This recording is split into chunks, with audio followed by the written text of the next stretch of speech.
Alright, everything should be a-okay. Let's get at it here.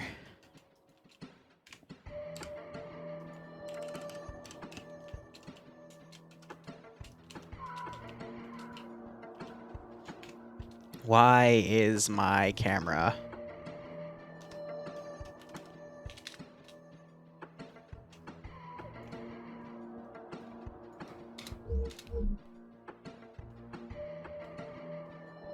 It's been a lot slower than normal here. I think I tabbed in and out and booped it or something. That or it's just being wonky on the side, but that's a-okay. I can work with it. How are you guys doing? Wee Woo here. Yep. So you got to remember there's a time change with the EU branch. Everything is a little bit different in that regard, but everything should be a-okay here. So where do I want to start? The EU branch, it's going to continue doing its quote-unquote experiment of... Gosh, there's so many people DMing me. It's experiment of splitting the player base. So there's actually... Let me get the full number for you guys here. Sorry. God damn it. The fucking scroll feature, man. It bleeds through. There's 167 players on FNF right now, but they're divided among 2 servers. So I'm again on server 2. I was going to cover server 1, but one of the other shoutcasters decided to take server 1. I'm like, okay, well, since no one's doing 2, I'll do 2 again. So we're back with Scandi Recon, UPSE, 1RW. No, 1R. There's a different group with an extra letter in there, but it's like first RRW. I have it all written in the mission command. But this is going to be round 1. I am going to solo shoutcast. There we go. Now it's quick again. Interesting. But we're started a little bit late because I had to set people up with the multi and make sure everything else was sorted there. But all of our crew, motley crews are in here. So Scandi Recon, first RFF, that's it. Myrmidon Legion, PLH, Red Strike, UPSE, and the 29th are on this server. And I don't recall what groups are in the other server. But these 3 rounds are going to be run simultaneously. And if I have my way, I will have a mission for Friday Night Fights for a new campaign starting next week because they are going to update their mod sets. The update's already out, but they're not running it today. But they're giving everyone a week to get through the latest thingamajig, the mod set update. So we have that to look forward to. My morning's been interesting with... we did a really early morning stream. Yes, it would be a... Jesus. I thought stream was in water for a second. I'm a bit of a mess today because I overslept. I literally crashed in my chair yesterday, like 30 minutes before Paw Patrol's up, and woke up to a bunch of DMs at 2:30 in the morning. Couldn't fall back asleep. Started streaming again. We did that development stream, which is going to turn into a video about how to change and toggle turrets for vehicles and whatnot, because I want to publicly share that information. I'll also state some of the drawbacks. I also made the announcement official on the... Shenanigans channel that I'm rebranding it to the PvP commentary channel. So all of the PvP videos are going to go to that channel now, and all of the Shenanigans videos are going to go on the main channel, and they're going to be uploaded as they come. So instead of once every 2 weeks, it'll just be whatever happens, happens. I have a video actually due tomorrow by a new editor, XKS, that'll hit. And he has a very quick turnaround speed, and he has good edits. So that means we're hopefully going to get more Shenanigans videos as well. I just have to make sure I keep up with the footage. But otherwise, with all of that said and done, I'm going to wait till like the 5-minute mark to talk about the operation. We're going to have the EU branch. Barb's going to join me for the NA branch. I'll hopefully just be on a single server, though, because I don't want to split between 2 with him. Because even though he is horny and annoying, I still like co-commentating with him, you know. A co-commentator helps cover your back and whatnot, and I do appreciate that. But since they divided the server to server 1 and server 2, I was hoping to get Boston or Warwick or someone to help me co-commentate. But because the servers are split, we're just all divided amongst the 2 now. So no lazy barb editing. Well, okay, so everyone's still going to edit for the channel. It's just whenever they're ready...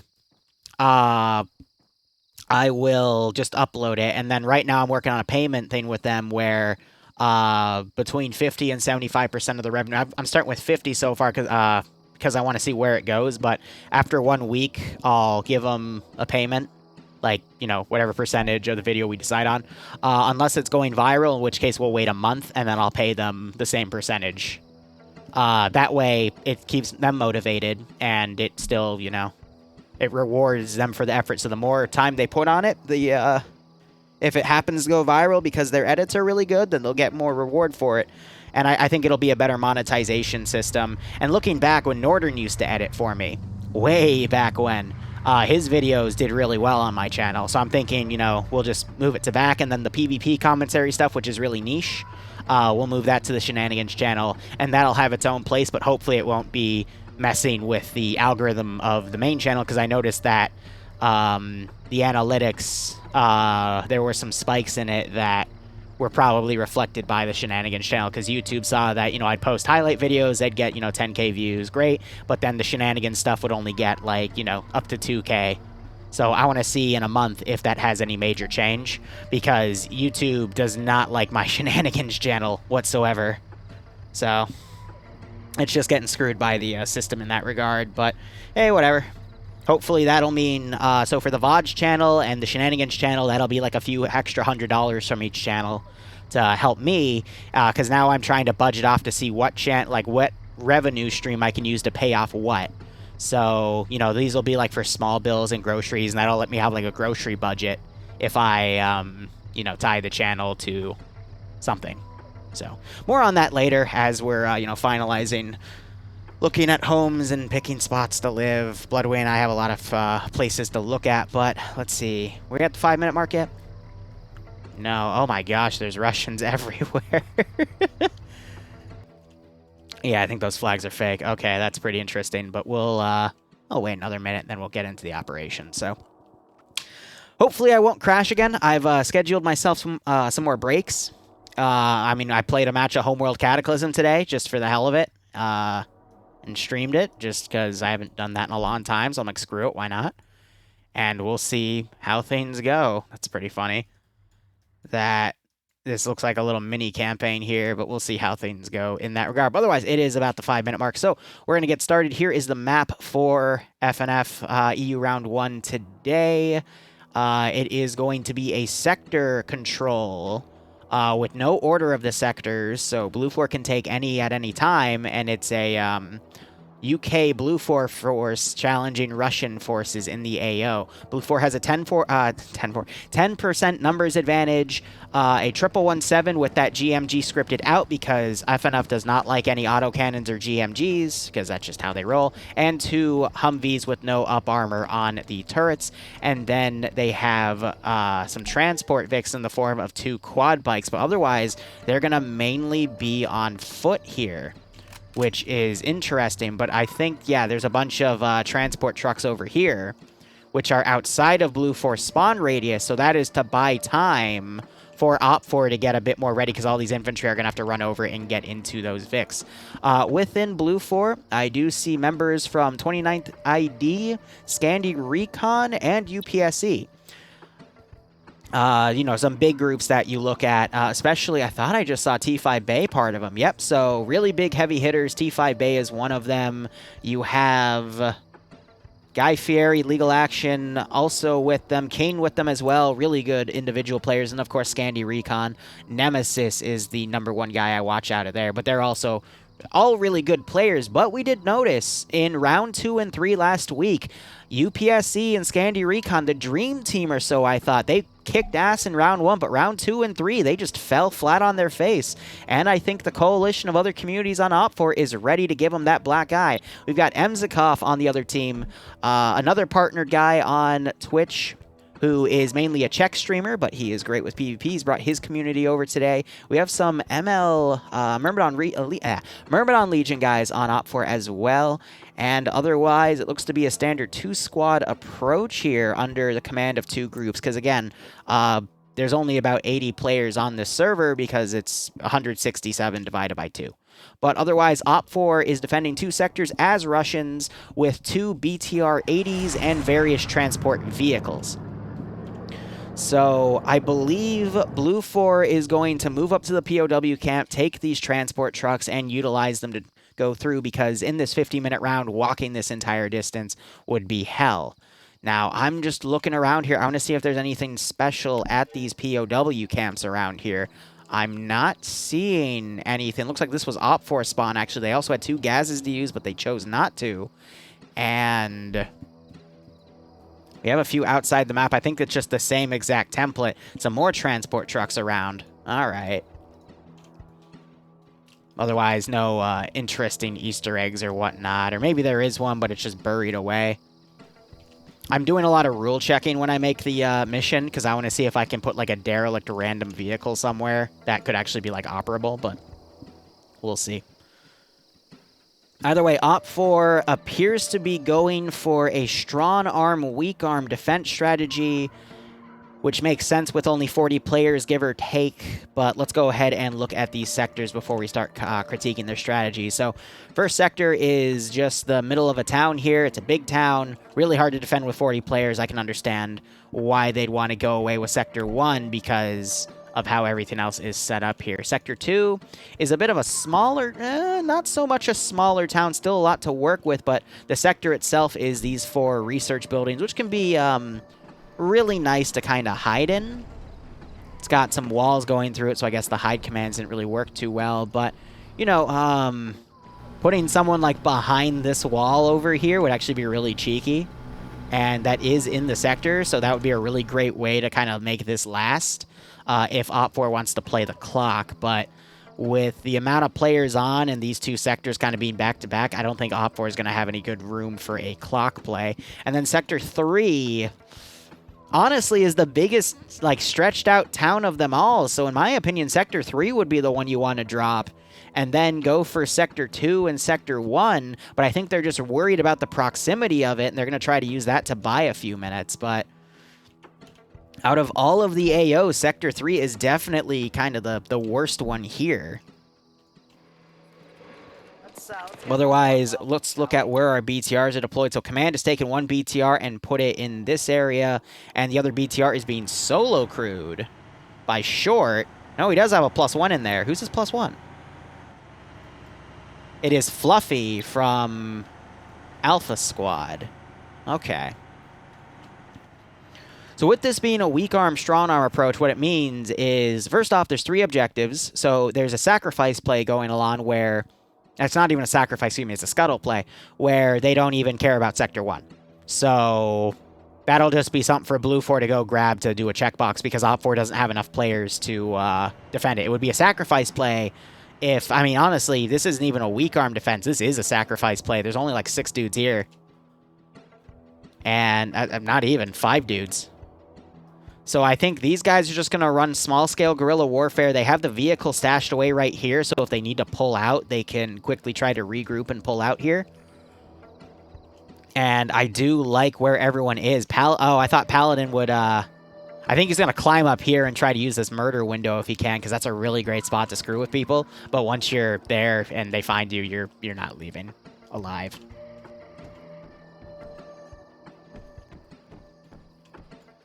But otherwise, they're going to make their stand at Sector 3, and they have their forces kind of out here. I do like how they are trying to, you know, for a small group of players, they're trying to hold as much of the ground as they can.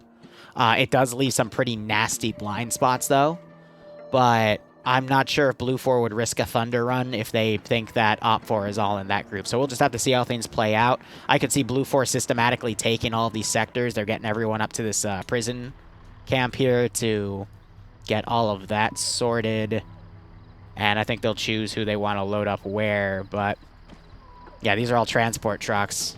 It would be funny if they made them into like ammo trucks. They could only fit like 3 guys in each Vic. That'd be a weird one. But otherwise, Blue 4 is already trying to mount to the south here to try to secure that one position. Might see other elements go north, but I mean, this is Blue 4's game to win as long as they correctly identify where Op 4's gone and counter it accordingly. Because Op 4 does not have a lot of manpower to kind of defend here. So if Blue 4 were to just steamroll every group, focus on 1 AO at a time, they'll be fine.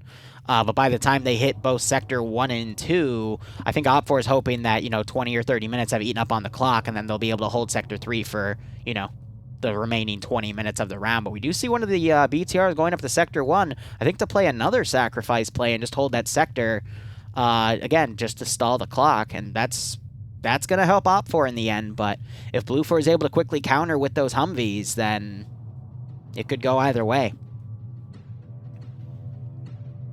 Hopefully we don't have any chimney bandits this week. Yeah, there were some bans out of that one, which I thought was pretty funny. I'm gonna be honest, though, I don't... Okay, so 4IB is on the other server, actually. But a little less people this week. That's understandable, because, you know, what they did. But looks like Blue 4 has sent 4 guys on recon with X-Ray. 4 members of Scandy Recon are going to try to scout that objective out. They have a Humvee with them of Nelson and Bay. That's a good vehicle combo. And they're sending the rest of their units to Sector 1, but they've got a group walking in a wedge formation.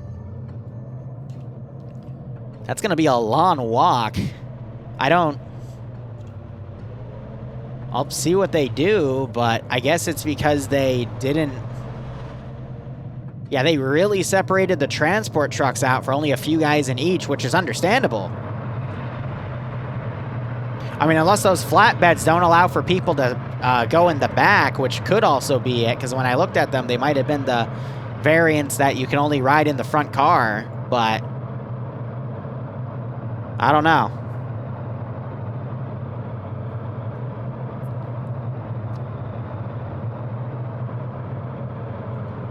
We're just going to have a lot of setup time here. We don't get more what? I don't remember.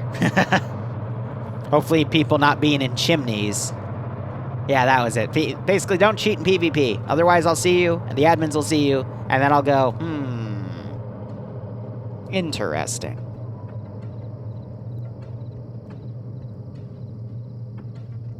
So Blue 4 is going to basically go for a systematic push of every position. The BTR has stopped short. It's going to hide up in this area, and they're sending some scouts down these little forested paths to do some recon, because if Op4 is able to correctly identify where Blue 4 is going to come from, then they'll have a better chance.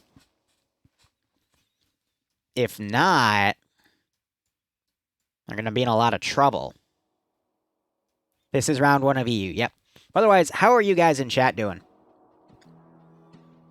Again, I apologize for not streaming last night. I crashed hard on my chair, and it was pretty fucking embarrassing. Trying to cuss less, too. I apologize. Whew. Man.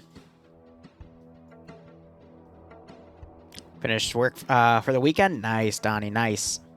Just a bit tired, Larry? Yeah, I feel you. I haven't felt this relaxed in a while, though. I mean, sometimes I let my body just completely crash when I'm not working, of course, but... Yes, there's no delay, Mr. Maybe. The delay is only for OFCRA. Shut up, Barb. FNF doesn't have a delay rule. They've debated it, but I told them, hey, don't. You know, please? Like, we've actually caught stream snipers already, and they're dealt with, and hopefully that'll be made, you know, that's the example, but... Oh, right, I took your sword away because you were being horny last night. Or was it this morning? I think it was this morning. Here, give me 1 second. I gotta deal with Barb's dumbass. Ah, cussed again. Oh, well. There we go. Yeah, Ems. Barb, next time you get your sword removed, I'm giving it to Ems.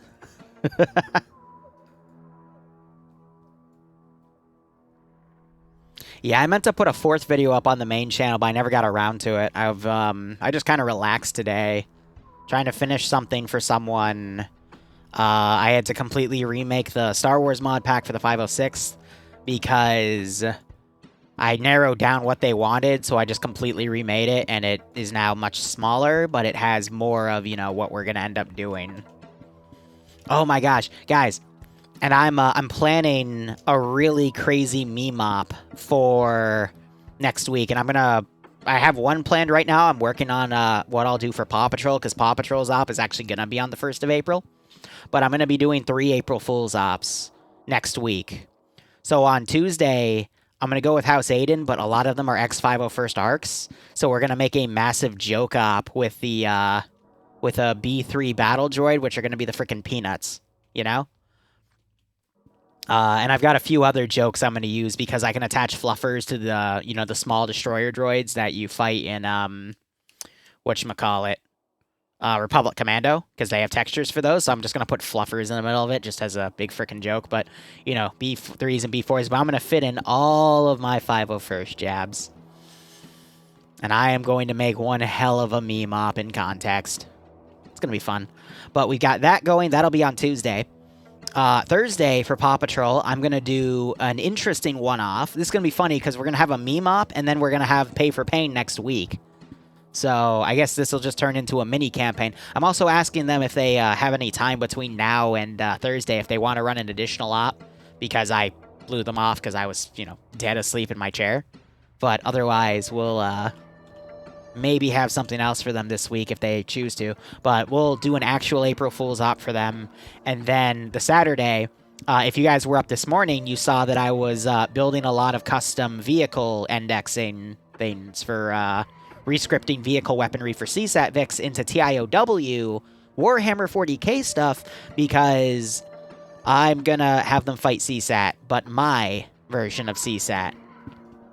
Because they constantly use vanilla helicopters and aircraft for their stuff, because they don't like using the 40k assets.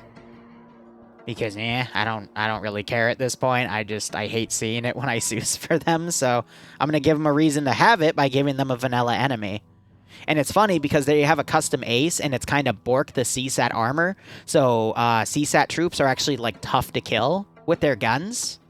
So it's going to really play out, because now they're going to fight tough enemies too, you know? Yeah, Orky CSAT, literally. They're tanky as hell.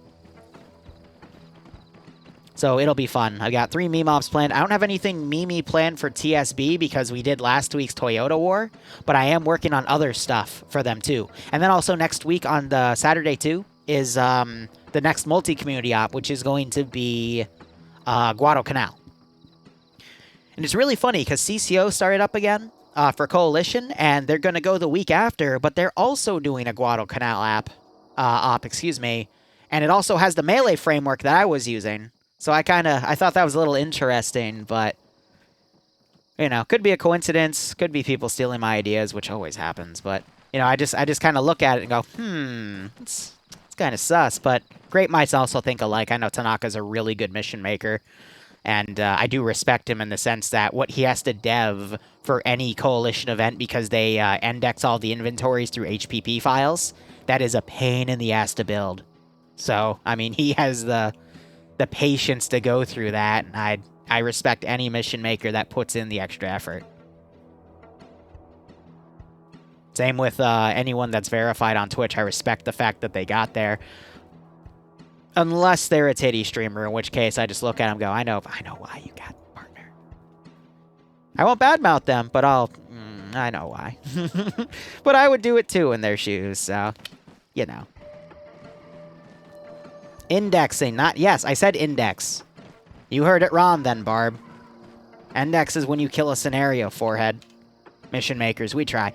Yeah, mission making is a really tough art, but throughout this entire chat, Blue Force has been going to Sector 1. They sent a Humvee around. They're not going to be able to find that BTR, though. I think it's tucked away in, yeah, just the corner behind some well-placed trees, and they're just waiting to see if Blue Force stumbles upon them. And then that recon group is still maneuvering. And this group that walked from there is still walking. But, I mean, they've made good distance. Revanche, Liru Titty, stream when? You know, I'm actually happy with myself. My diet's been working. My stomach's been shrinking a little bit.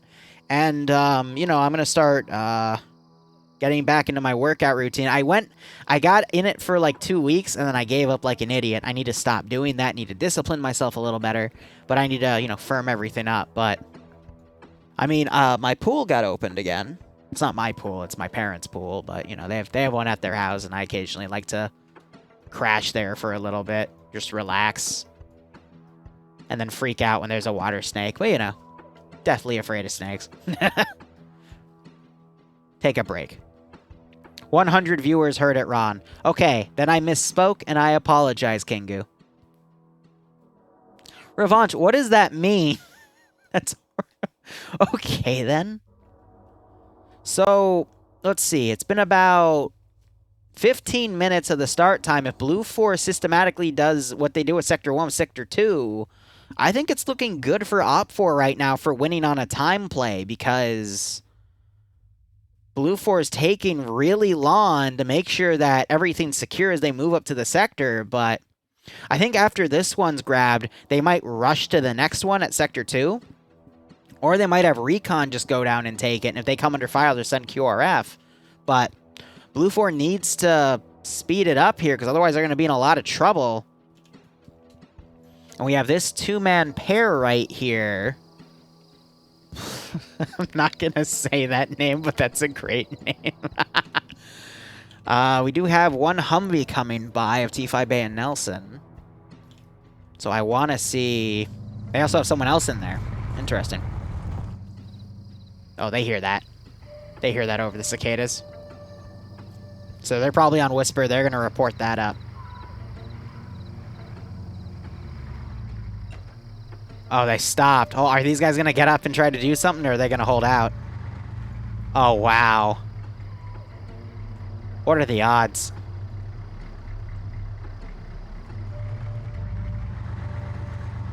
What are the odds?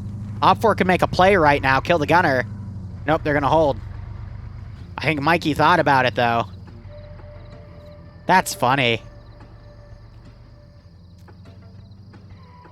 People don't realize how close they get to each other sometimes. They'll watch the stream back and go, oh shit, like, there were dudes in that bush.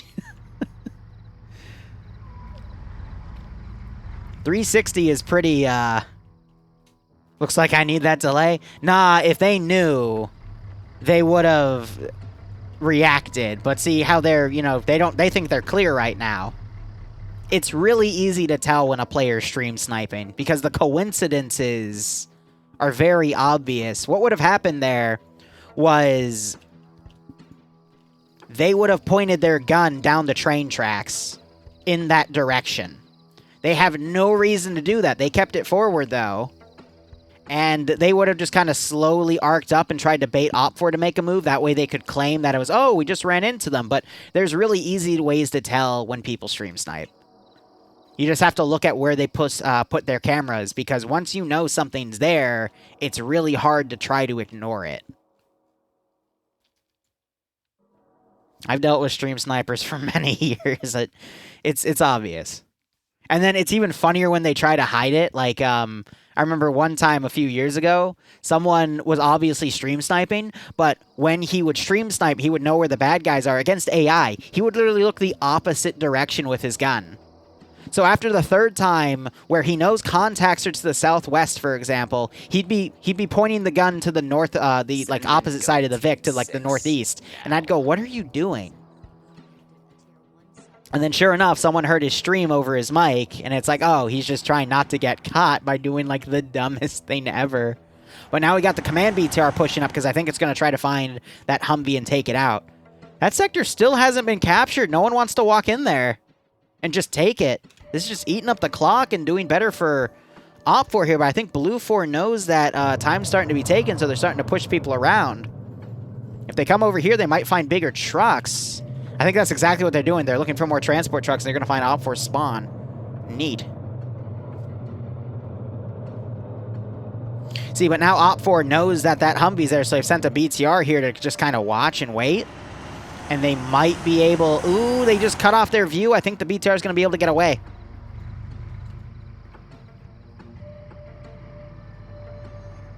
Yeah, and then you... stream snipers are funny. Like, they're just...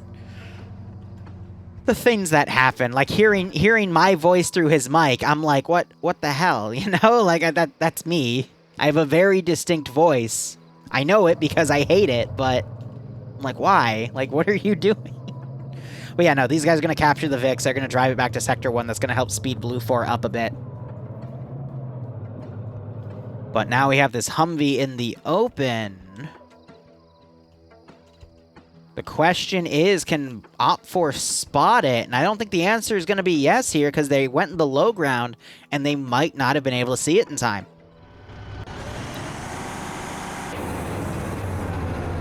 Maybe the BTR spotted it, but I doubt it. Yeah, they have someone getting out and looking in that direction. They might have seen it for a moment, but... yeah, no, they're blind again. They lost it. They're definitely looking, though.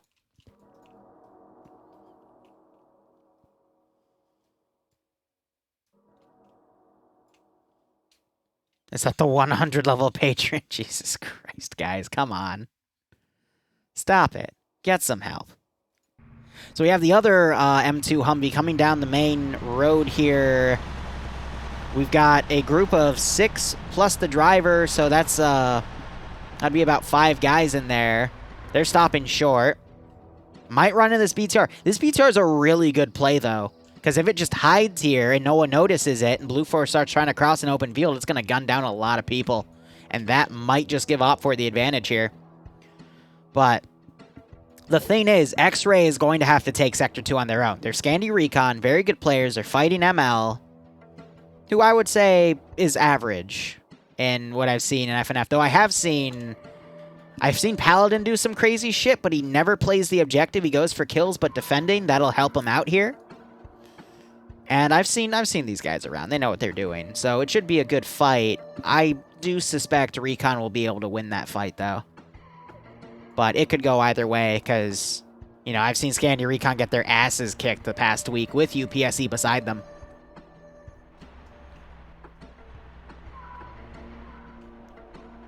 No, that's when I do 40k ops, cack. Barb, you're gonna like the basement, though, of the house, townhouse that Bloodwing's looking at, though. I think I already told you it has a bar in it and everything, so you can keep your drunk ass there.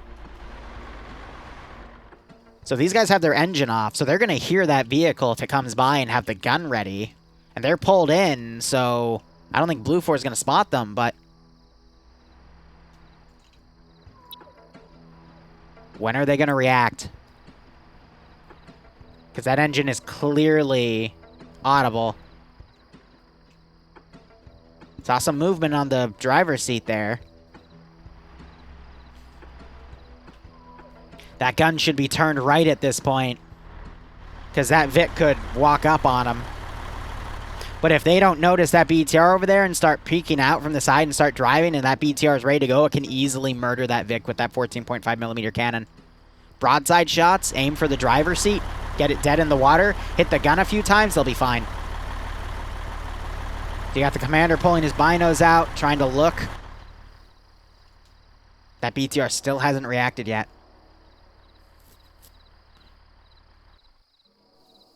You're right, they are turned in, so the sounds could be muffled.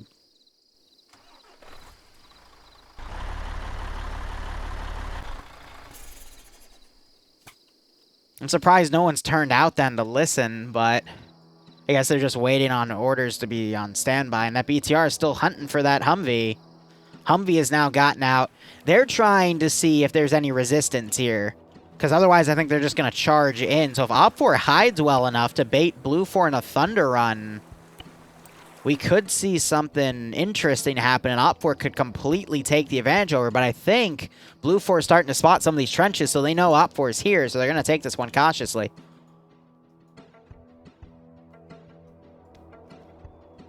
Yeah, Recon still going around.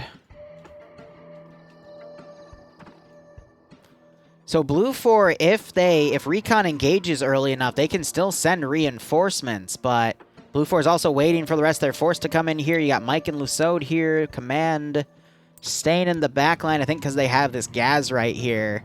Nope, it's fully low, but there's more transport trucks right here. So I'm not sure if those guys are going to get lost or what, but they're going to join in the fray here.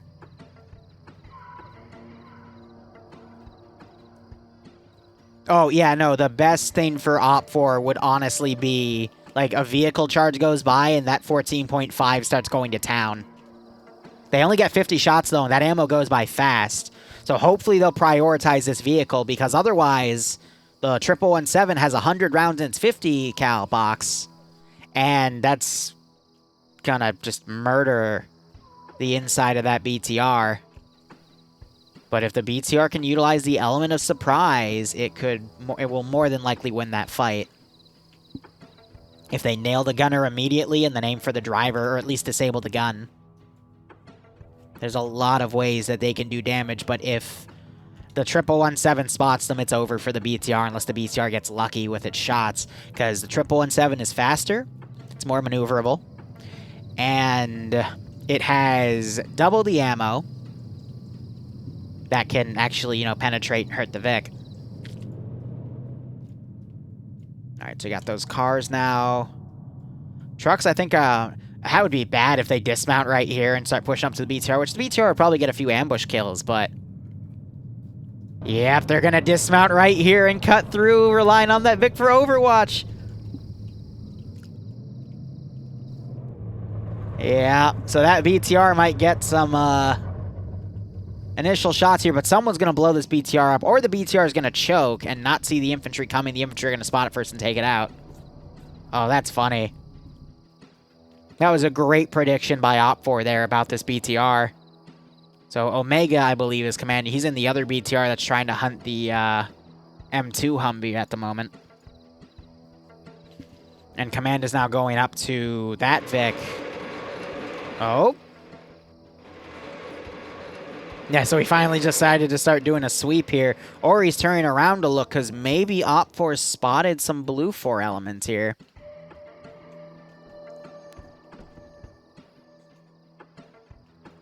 I don't think that's likely, because I don't see any Op4 eyes looking in that direction. Yeah, he just did a full sweep around just to check.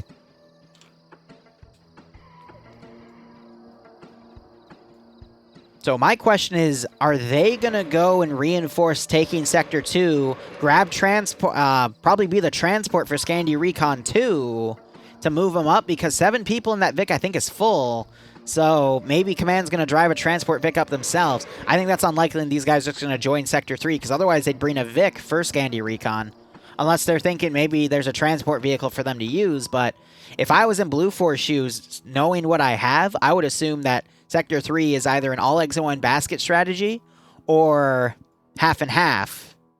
And I'd want to at least bring that secondary vehicle over to Scandi Recon in case there isn't anything at Sector 2. Which, at this point, there's only a minor garrison, but... So Blue 4's actually remounted now.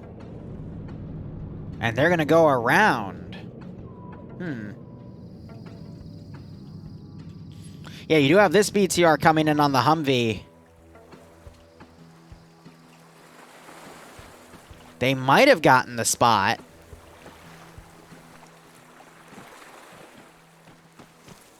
I don't think they did. Based off where the Humvee is, that would have been a really difficult spot. Plus, if they did, the BTR would have set up over here. But these guys are going to start hearing that BTR. Oh, it's hard to hear over the water, though. Now they hear it. Yep, Nielsen getting back. He's checking the rear. Yeah, Blue 4's moved to this other POW camp. BTR's inching up. But it's not inching up in the right angle. And it's still in the Humvee's blind spot. Humvee now turning its gun around. Oh, the BTR has no idea. Gunner begins to open up on the gunner.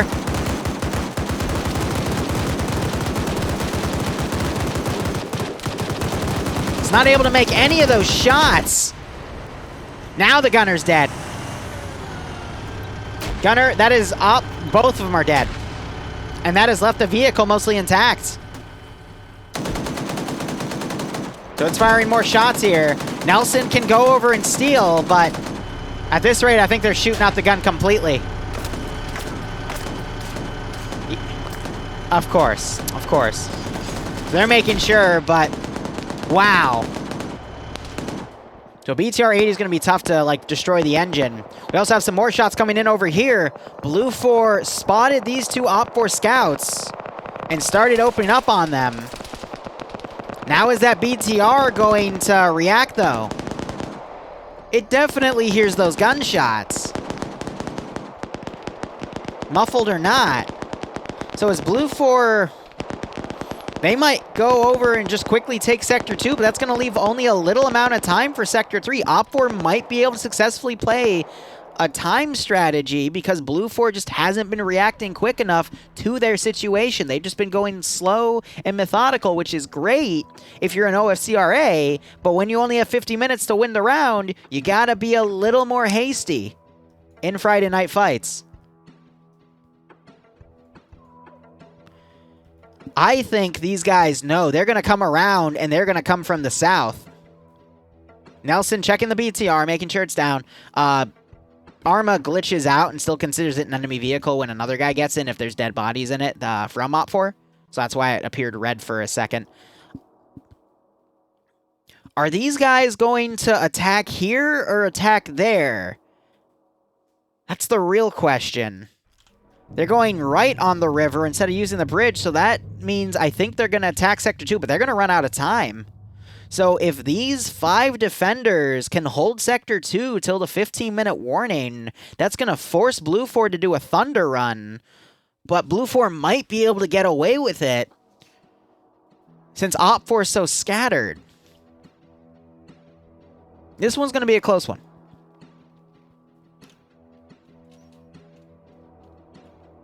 Hold on. Did Wasp notice them? Because I believe Wasp is the AT. Yep, so he's got a stick. That's not going to destroy the gas, but it'll definitely hurt everyone inside. And again, help to slow them down. It's all about, does Wasp see them? I think he did. No, he didn't. Oh, Wasp, you just picked the worst possible time to look the other direction, buddy. Oh my god. That's comical. Wasp. Wasp, the tree blocked your... No, now the tree's blocking your view again, Wasp. Oh my god. Wasp, Wasp, it's right there. Wasp, wait, did you see it? Yeah, come on, you saw it. You saw it. Okay, you hear it now. Come on, you know. You now know. Oh my god, I swear to God, if he looked away as it was driving and then looked back while it was going, I would have freaking lost my freaking mind there. So the worrisome thing here is no one is in the zone. They don't have anyone actually defending the sector. I think they're going to fold guys in now that they know that Blue 4 is arriving, but...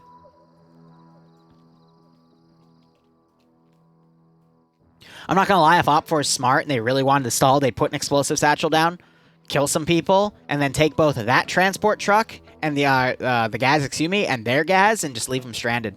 That would probably be a really smart play to slow Blue 4 down and buy a few extra minutes on the clock, because then Blue 4 would have to arrange transport for their guys. But they're still doing an all eggs in one basket approach, dismounting far off. They've got less than almost 19 minutes now on the clock here. And it's going to force Blue 4 to do a rush on the third objective where OPFOR is most fortified. So yeah, you got OPFOR now folding in. Again, if Paladin hides behind the walls in this building, I don't think he's going to get found for a while. Then again, this is 29th ID players, and they will systematically sweep things, so maybe not, but... I think X-Ray at this point needs to reposition and start scouting the approach for Sector 3, because otherwise Blue 4 is going to charge him blind, and this could get very, very messy for Blue 4. I think they know about it, and they're just waiting this out to see what happens, but... Yeah, those 2 other guys survived. Blue 4 still has that numbers advantage. Now, if OPFOR is smart and Sank2, hears these guys move out, that's going to be really tough, but if he could, go into a building with its doors open and just hide in it and make them, constantly resweep the buildings, that would be a nice play to play. But Blue 4 knows there's enemies in this sector because they're in it, and it hasn't been taken.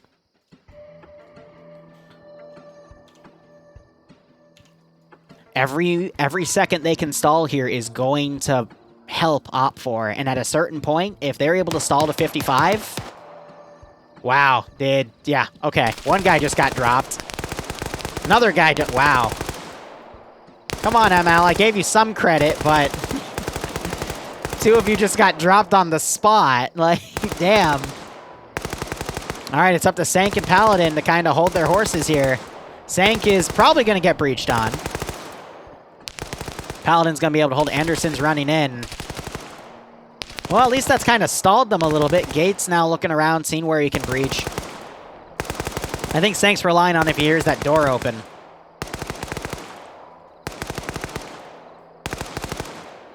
Neptune, so Blue 4 has to take all 3 sectors to win.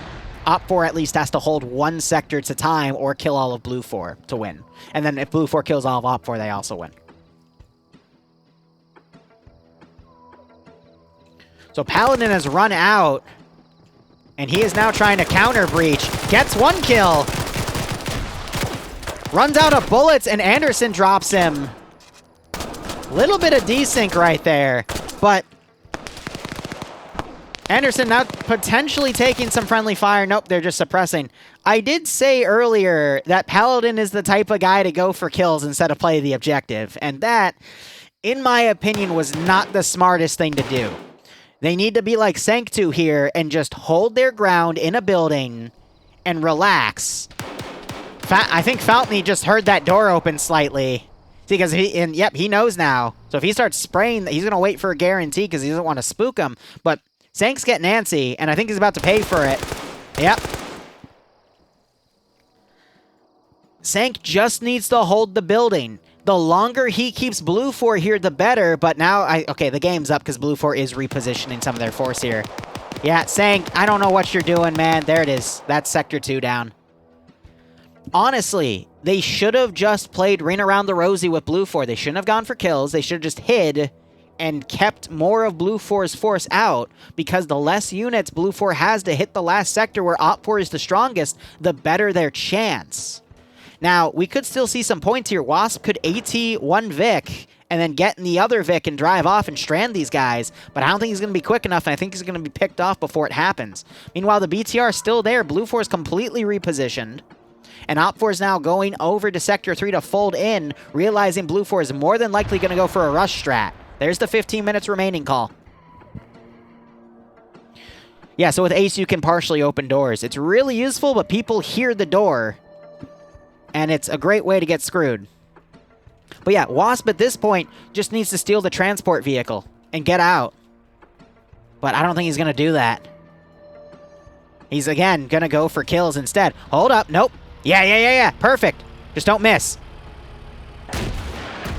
Great shot, but the Gaz is able to tank one of those, which I was talking about earlier when he could have hit the transport Vic there.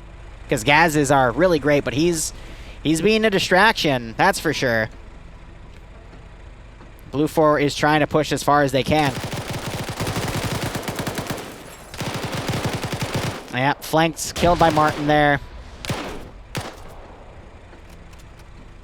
I don't agree with how ML handled that situation. Wasp did a great job trying to stall, but again, I called Paladin was going to play for kills instead of the objective, and he got screwed. He did get a kill, good for him, but if he and Sanctu just hid and stayed in those buildings, they could have stalled that fight out for another few minutes, because the 29th ID is very systematical in clearing stuff, especially after they run into contact.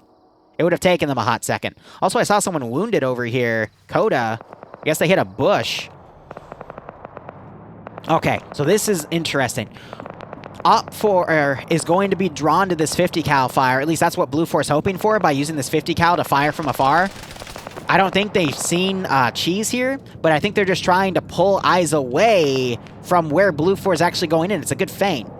We still have Op 4 with 8 guys in here. I think they're going to like hold the internalness area of the sector. They need to dismount soon because Blue 4 might get a free shot here in a moment. Yep. So they've got... None of these buildings have anything in them. That's a shame. I would have liked to see some ZEI importation to add some like dynamic cover and whatnot. Again, thinking about what I'll be doing for my op next week. But now, Blue 4 has a big strike force coming in. They're led by UPSC, which are really good players. GL's being spotted. That's going to give these guys away. A transport truck driving right into it.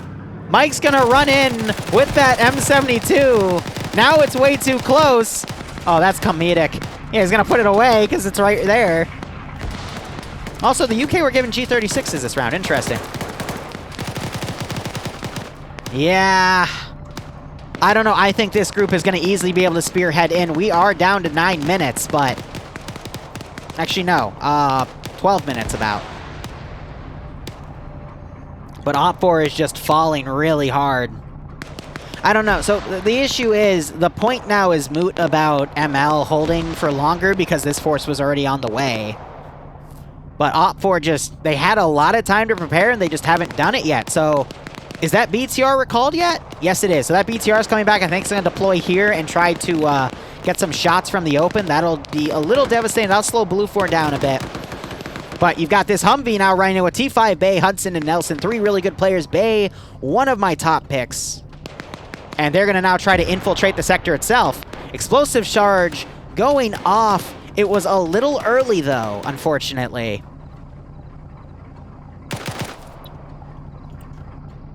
Aim at the balls, hit. Otherwise, not really a lot of skulls on Blue 4 here. This entire attack, there's only been 1 additional KIA, but Op4 starting to fall. Blue 4 rushing in more forces now. Yeah, they snuck in really well. This drew a lot of Op4 over here, and now there's not a lot of Op4 actually holding the objective. Mistspirit doing his best to hold here, but with 11 minutes remaining, I think Blue 4 has this. They just have too many people on the objective. Op4 got too stretched thin. They got pulled away by the first force, and Blue 4 just did a really well-placed pincer maneuver, and now they're surrounded.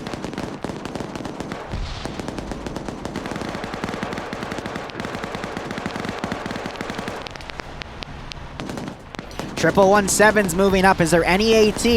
Mistspirit does have AT, but he's stuck dealing with T5 Bay. Actually manages to kill my second top pick. Awesome. He needs to now get on that doorway and blow this thing up. Explosive Sarge being thrown up here. I think there was an Op4 guy or two up there. One still is. Another one being thrown. Ouch. Mistspirit, I think, is just, yep, he's bandaging instead. Hudson doesn't know. Oh, now he does. Hudson's like, hold on, wait a minute, there's a bad guy in here. Let me take him out. And now it's just up to Matura, who is in a really bad spot. If I was in his shoes, I'd be hiding up in that corner. Broken being breached on, but he's outside of the sector. Manages to win a 1v1 with that PKM. He's now quickly running down. He's going to run into Hudson, but is unable to get his gun up in time. Hudson, with his gun up, is able to get a double tap headshot. Those Humvees are slaughtering this building. They're just blindly spraying because they know 50 cal can easily penetrate these, so they're just spraying all of this, hoping that whoever's inside will be killed off. But now there's no Blue 4 in the sector. 9 minutes remaining. There's no way. It's GG. Triple 17 hit, but it can tank an AT round if it's an RPG-26. Similar to how the Gaz took the round from the RPG-26 earlier, because well, the RPG-26 is kind of a piece of shit. So was the 72 Law. Matura, you need to just hide up there. All right? Don't open doors. Don't go for kills, buddy. You just need to hide, and maybe you'll get lucky. So BTR came up and shot. Matura, what are you doing? What are you doing? Don't leave the sector, you goober! What are you doing? What? And Matura forfeits! What? Matura's like, oh, wait. My bad. I didn't mean to do that. Let me get back in the sector real quick. So, wow, they threw a satchel and blew up the BTR last second. Yeah, Matura looks really confused right now. He's like, wait. Are those bad guys? What did I do? Situational awareness is like common sense in Arma 3. They're seldom common. They're so hard to find. I don't know, I think he just got caught in the moment. He didn't realize he was the only one in the AO, probably wasn't checking his map. You know, newer player, maybe. But that was a pretty silly mistake in my opinion, but it happens. So sometimes shit happens there. You just gotta keep going. Honestly, even if he didn't do that, the way he was playing, if he stayed in the AO, but he was going for kills similar to what the ML guys were doing, I don't think Op4 had a snowball's chance at the end. Which is unfortunate. Now they're trying to switch the mission, but something's going weird with the server. Neat. There we go. All right, I'm going to grab a spectator slot. Once again, Server 2 has finished before Server 1, or Server 1 already started their next round. But they still have 9 minutes on the game clock left, so... neat. But otherwise, I am going to go ahead and do my standard thing here. I am going to switch us to M2 fonts, because it's a nice intermission song to listen to. I am then going to go to Twitch. We're going to run a few ads. If you don't want to see ads, you should sub. Really helps me out. But the ads also do help a little bit. And well, Bloodwing wants the mortgage yesterday now, so, well, I gotta milk you guys for every cent. I'm sorry. I'm so sorry, but that's how the world works. Let's go ahead and change our commands here. So this is going to be on Isla of Bohemia. Just because they're called paratroopers, what does he mean?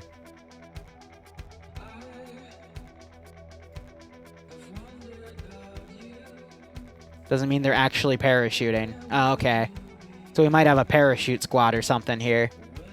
Neat. All right. Go Team 6 now. By the way, I think I missed a sub too, so let me scroll up real quick. Argonato, thanks for the 25-month resub. How are you doing, my man? Thank you so much for your support. Hope you keep enjoying FNF. Hope to, weren't you in TSB Ops a while back? I feel like you were. Could be wrong. In which case, I apologize. But otherwise...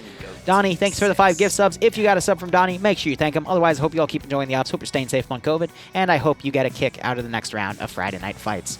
Send in Goat Team 6. You're on your way back soon? Nice, Argo. Nice. I mean, now's the best time to get in.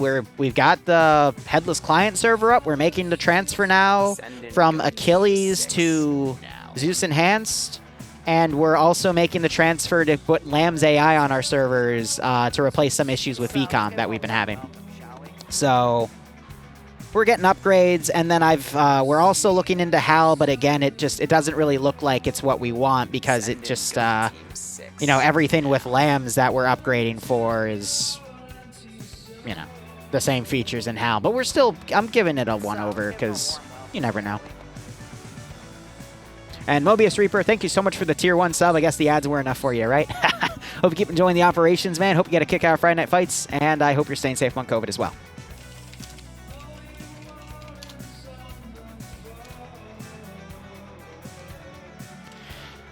All right, there's the map command updated.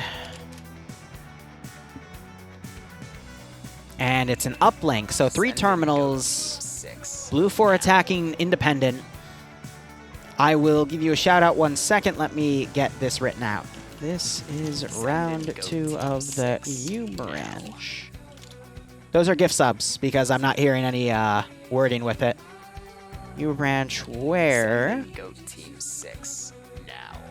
blue 4 is attacking green 4 terminal sites. Send in Go Team 6 now.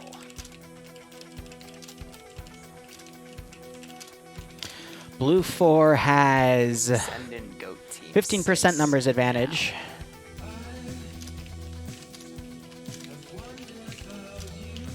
Two M2 Humvees, an M240 Humvee. Okay.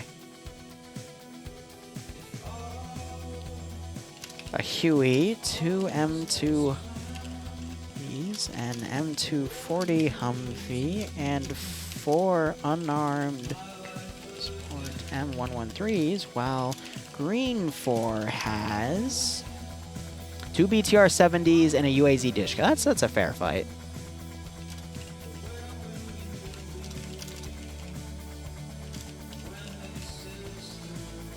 All right, and I will go ahead and save that in my notes for when I go back to the video. All right, everything's updated. All right, Mr. Bug gave out 10 subs, and Argondo also, I think that's the first time, I usually call him Argonato, but Argondo, I just realized I've been saying your name wrong for more than 2 years. I apologize. If you got a sub from Argondo or Mr. Bug, be sure to thank them. Otherwise, I hope you all keep enjoying the operations, and I hope you get a kick out of this scenario. It's fine, yeah. People call me wee woo all the time, and then there was a trend in one community where they just called me the ambulance because I was wee woo wee woo wee. It's dumb. Watch Pop patrol checkpoint 2 for RP.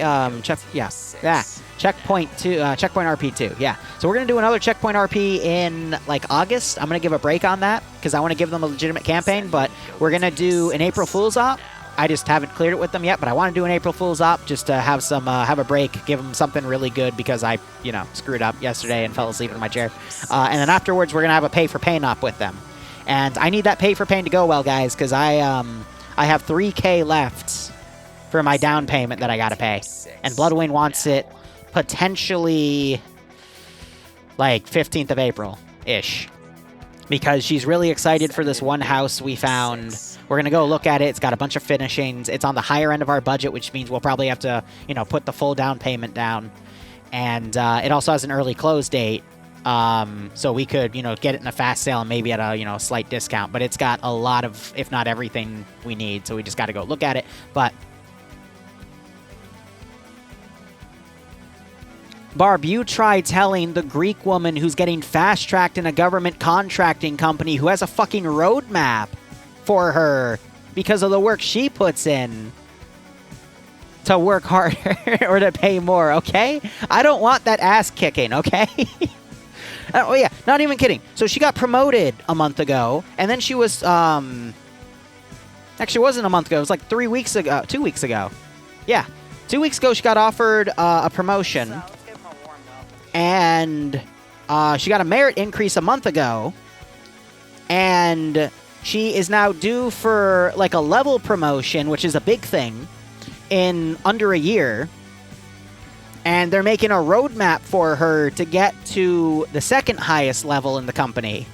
I haven't seen the exact roadmap yet, but the fact they're making one for her to get high leveled means they like her, obviously. And they're gonna pay for her master's degree. So clearly they like her. And this is one of those big defense contractor companies too. So yeah. Like, she's set. Like, she's freaking set, all right? I'm not going to demand her to to do more, okay? But gotta do what you gotta do. I got a golden waifu. Yeah, I got pretty lucky, but remember, kids, happy waifu, happy lifeu, all right? But remember, too much waifu, aka more than one waifu, can ruin your lifeu.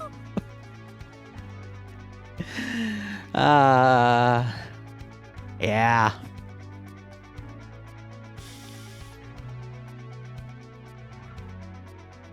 Hey, I mean, all I asked in my will is if we end up, like, if I do something stupid and she murders me, all I want is a Lifetime movie about it, okay?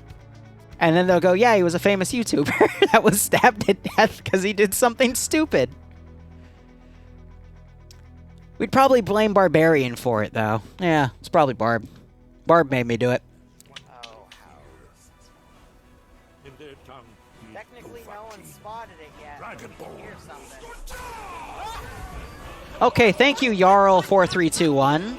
I don't know who Larry is, but, thank you. Appreciate it. Whoever gave it, I appreciate the 50 spot, because every bit helps, because we're so close. Not from me, smile. No, we're not married yet. We've been together for about over 7 years now. Our anniversary is 23rd of December.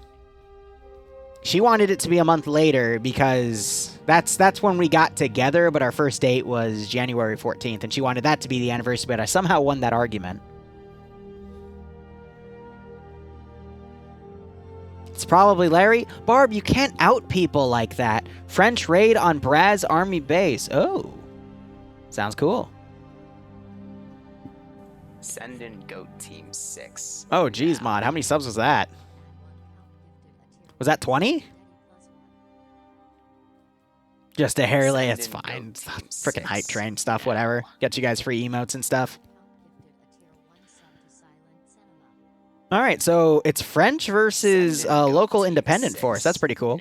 Also, let me check. It just went into Skyrim music. Okay, screw it. You guys want to listen to Skyrim music for the next round? So I think it'll be nice. He gave out 31 subs, so he could be 1546 on the top. Okay. And now he's gifting 5 more. Okay. All right. If you got a sub from Audidic, make sure you thank him. He is the LCPL Liru sub Santa, and he loves to give a sub to everyone. So I do need to eventually get more emotes for you guys. It's just a low priority because of all the other crazy stuff I've been doing. But hope you all keep enjoying the operations. Hope you're getting a kick out of this FNF stream, and I hope you're all staying safe from COVID and getting in line to take your vaccinations, so you don't stay sick.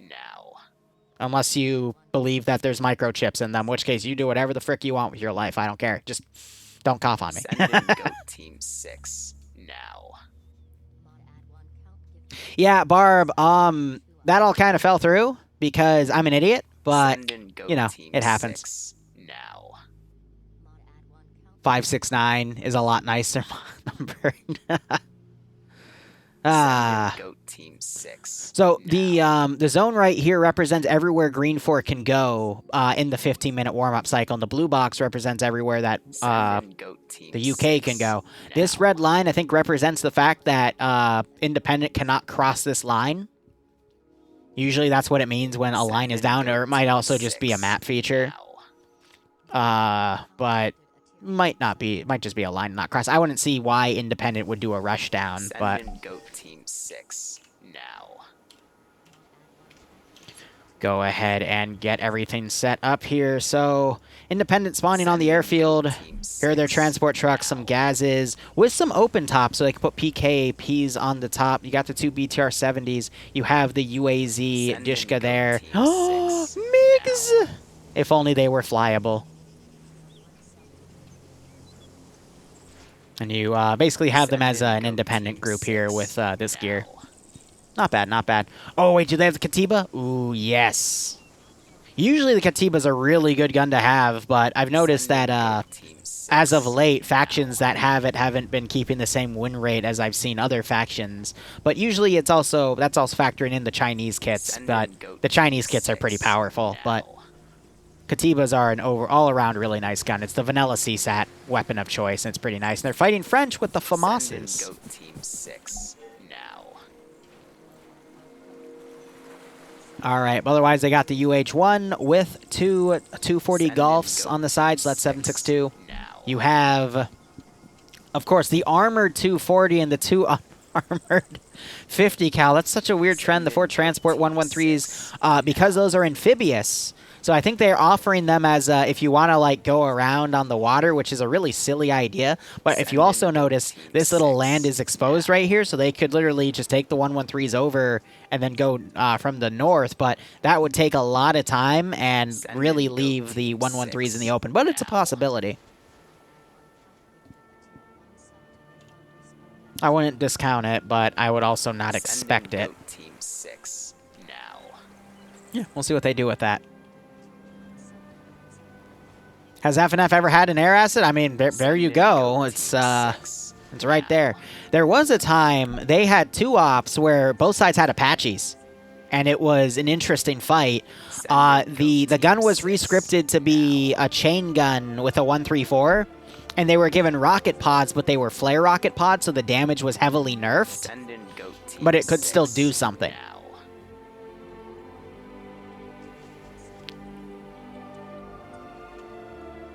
Send in Goat Team 6 now. Z-Man, thank you for the 50 bits. Send in Goat Team 6 now. A friend of mine finally made me get Arma and asked how I knew so much about Arma. I told them I watched a lot of videos. It was fun to finally play it. Nice. Is your bud McNull by any chance? Lazy Rug? Because he was telling me that he got someone into Arma 3, and he sent me a picture of because he was watching my videos, and I thought that was funny. He told me that this morning. Just by chance. Probably wrong, but I think that would be funny nonetheless. Hey, C-Rain, how you doing? Probably Send in butchered goat your name team there. I apologize. 6 Are the French players going to run away? I love how we all make jokes about that, but Send the in French goat would team behead their 6 leaders, now. and Napoleon kicked ass, and they kicked ass in the War of Independence for the U.S., and just the one time they get screwed goat in team World War 6 II, now. everyone remembers them for that. But then again, you know, I could make a million videos, but if I fuck one goat, I'm the goat fucker, you know? Please tell me that's a joke to a reference. Yeah, I probably shouldn't have said that, because now people are going to say, you know what, never mind. Never mind. I'm just saying, the one time something bad happens to you, you're always going to be remembered for that for the rest of your life, you know? Because there's an inappropriate joke about this one guy who does all this good stuff, but then he says at the end of the joke, but fuck one goat. And then the joke ends, but yeah.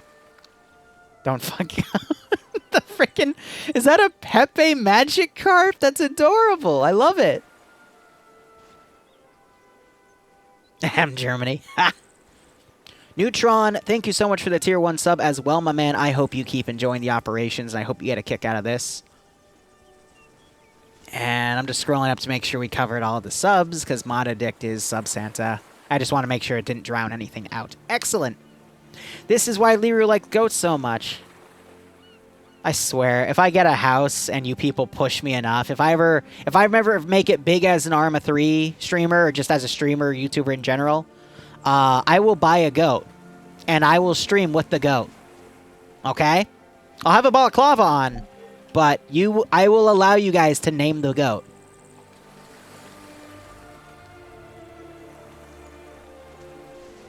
Because why not? A goat cam, and I'll put the goat in the corner. Goat team 6 now.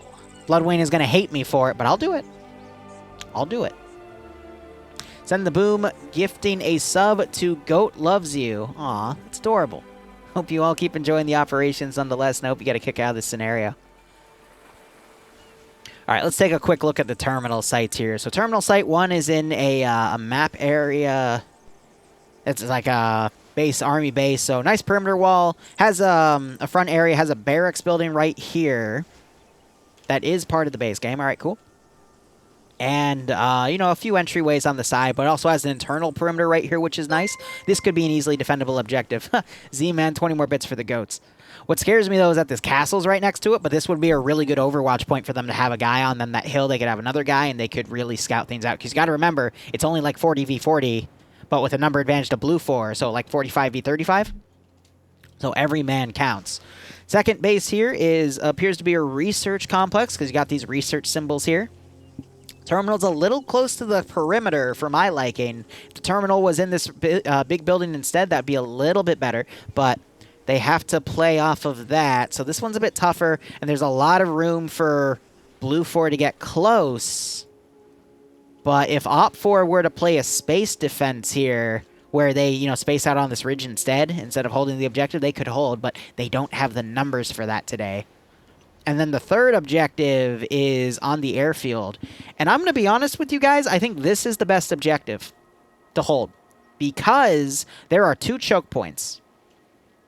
Lock those down, build some trenches, have some sentries on the far sides, have an internal security group watch for any Huey runs. This is your best bet. This is actually a really, really good defensive area. So send some groups up, have some skirmishes. You can have the BTRs also watch both of these routes. And I think you could get away with a really good defensive strategy here by holding these 2 choke points. Larry, thanks for the Kappa at 75 bits.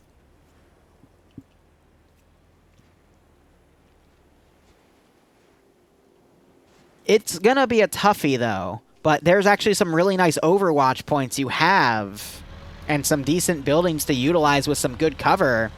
And there's angles where you have cover from one side and you can fortify the other. I could see Green 4 doing an all eggs in one basket approach, or a strong arm, weak arm, where the weak arm is defending. But it looks like they're already, or is that, nope, that's a map asset. I thought they were already fortify tooling this place. But I could just see an easy defense on here, and then stall them at the other 2 terminal sites with a few guys, or the UAZ Dishka, and just slow them down, and then hold that out for 20 minutes. That'd actually be really good. See, you're right, Mr. Bug. But that's why I said you have the internal perimeter. So you have the 2 BTRs covering the choke points. And then you would either... hell, you could use the UAZ. Just have it circle the back area with a few scouts. Like 4 guys on rear security to watch. Because those 113s, they're going to take forever to get around. And the space for those 113s is also really narrow. So hell, you just need a guy right here to watch. And a guy right here to watch, and you're good. Green 4 and Independent are the same thing. TR. Because you have Blue 4, which is blue, Op 4, which is also called Red 4, and then Green 4 is Independent. That's why they're colored that way. But I use Green 4 because it's easier to type and say than Independent, because some people that aren't accustomed to Arma, they get confused when I said that, so I made that change. But it looks like, yep, Green 4 is not going to go for this defensive line, though. Well, Purple 4 would be Civilian, but yes, technically they could be called Purple 4. Usually you just call them Civilian or Bystander, or, you know, depends on the op. Acceptable casualties, Lamau. So in any scenario, generally Blue 4 is your side, Op 4 is the enemy, it's also called Red 4, and then Independent is a third faction or Green 4, which, you know, if you're fighting a major enemy force, and then Green 4 is just like the, you know, force in the middle, such as the local regime. Similar to how, you know, in the base game, Blue 4, NATO, they're the guys you would play in the campaign, Op 4, CSAT, the guys you're fighting, another major power, and then Green 4, the AAF, are just, you know, a less powerful military caught in the center because it's their territory you're fighting in. Yeah, you can also call them IN4. But I associate with colors because, again, it just helps some of the newer people that aren't accustomed to this stuff that stumble on the channel and the videos, and I try to accommodate for them here and there. So let's see. Green 4 is going to wait till they can get on this castle area. It's a good call, but without any static guns, are they X-Ray? No, they're Charlie 2. Okay, so they're going to have Infidel, because Eander isn't here. Infidel's going to try to do some AT snipe from that position. That's not a bad call.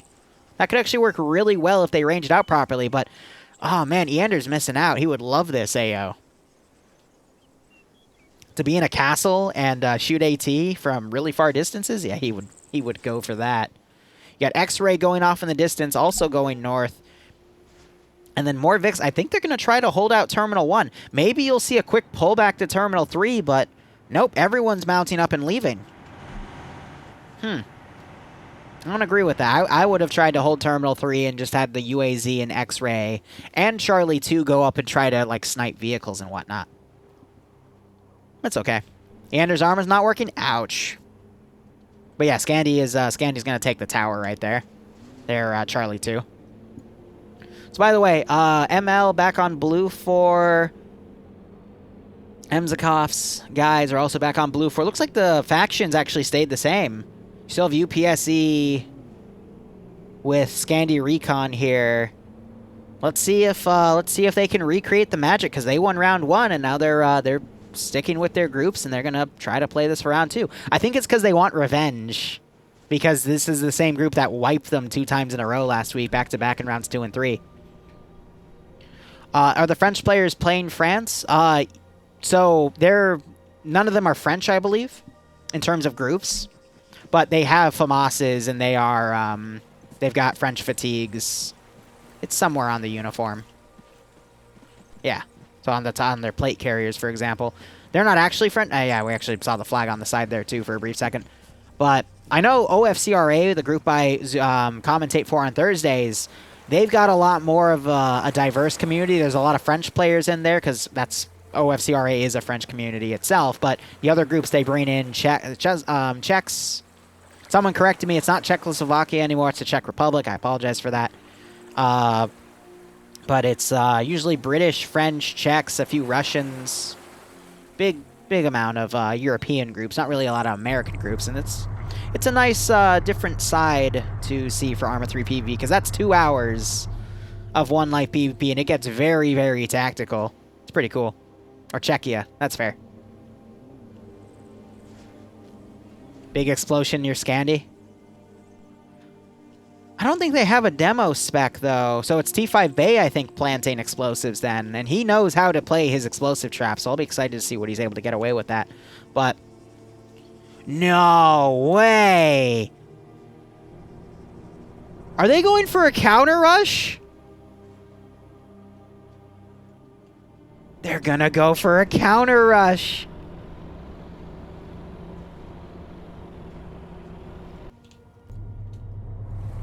You rarely see that in FNF because usually there's a lot more territory to go off of. Let's give him a warm welcome, shall we? But X-Ray is able to get eyes on from spawn. Oh, no. Wow. Yeah, that zone should have been lessened because that usually you don't really want them to see each other while safe start's going on. So I think that was an oversight on the mission maker there. They're not allowed to fire on each other because it's still safe start, but wow. There's going to be a counter rush. That or I think they're having UPSC set it up. Maybe not a counter rush, but hold the choke points early on, utilizing the fact that Recon has spotted these groups coming in.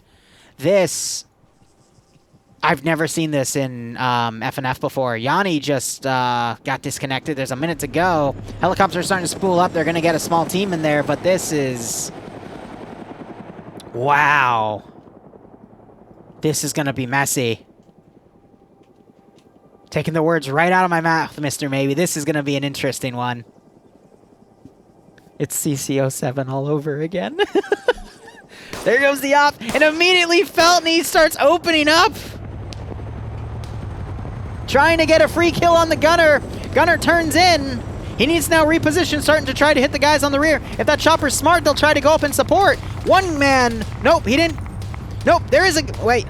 It's hard to tell. That's the... I thought someone slunched over, but that was someone getting their gun out, and the other guy got hit. So gunners are all turned in. God, imagine if they set up machine guns up there on the get-go. That would have been just mean. Got Bravo 2 driving real quick. UPSE with the UAZ set up. Oh, this is a slaughter. This is a very risky strategy, but my God. And the gunners are turned in, except the armor one, but that 240, it might be able to kill the gunner because he's got no protection, but that 50 cal will easily be able to penetrate into that Humvee. Who's gunning for it? It's Coda. All right, Coda. Yep, so they're going to pull out on the open. Rocket going short. Oh, a good dodge by the Humvee there. I think the driver's dead.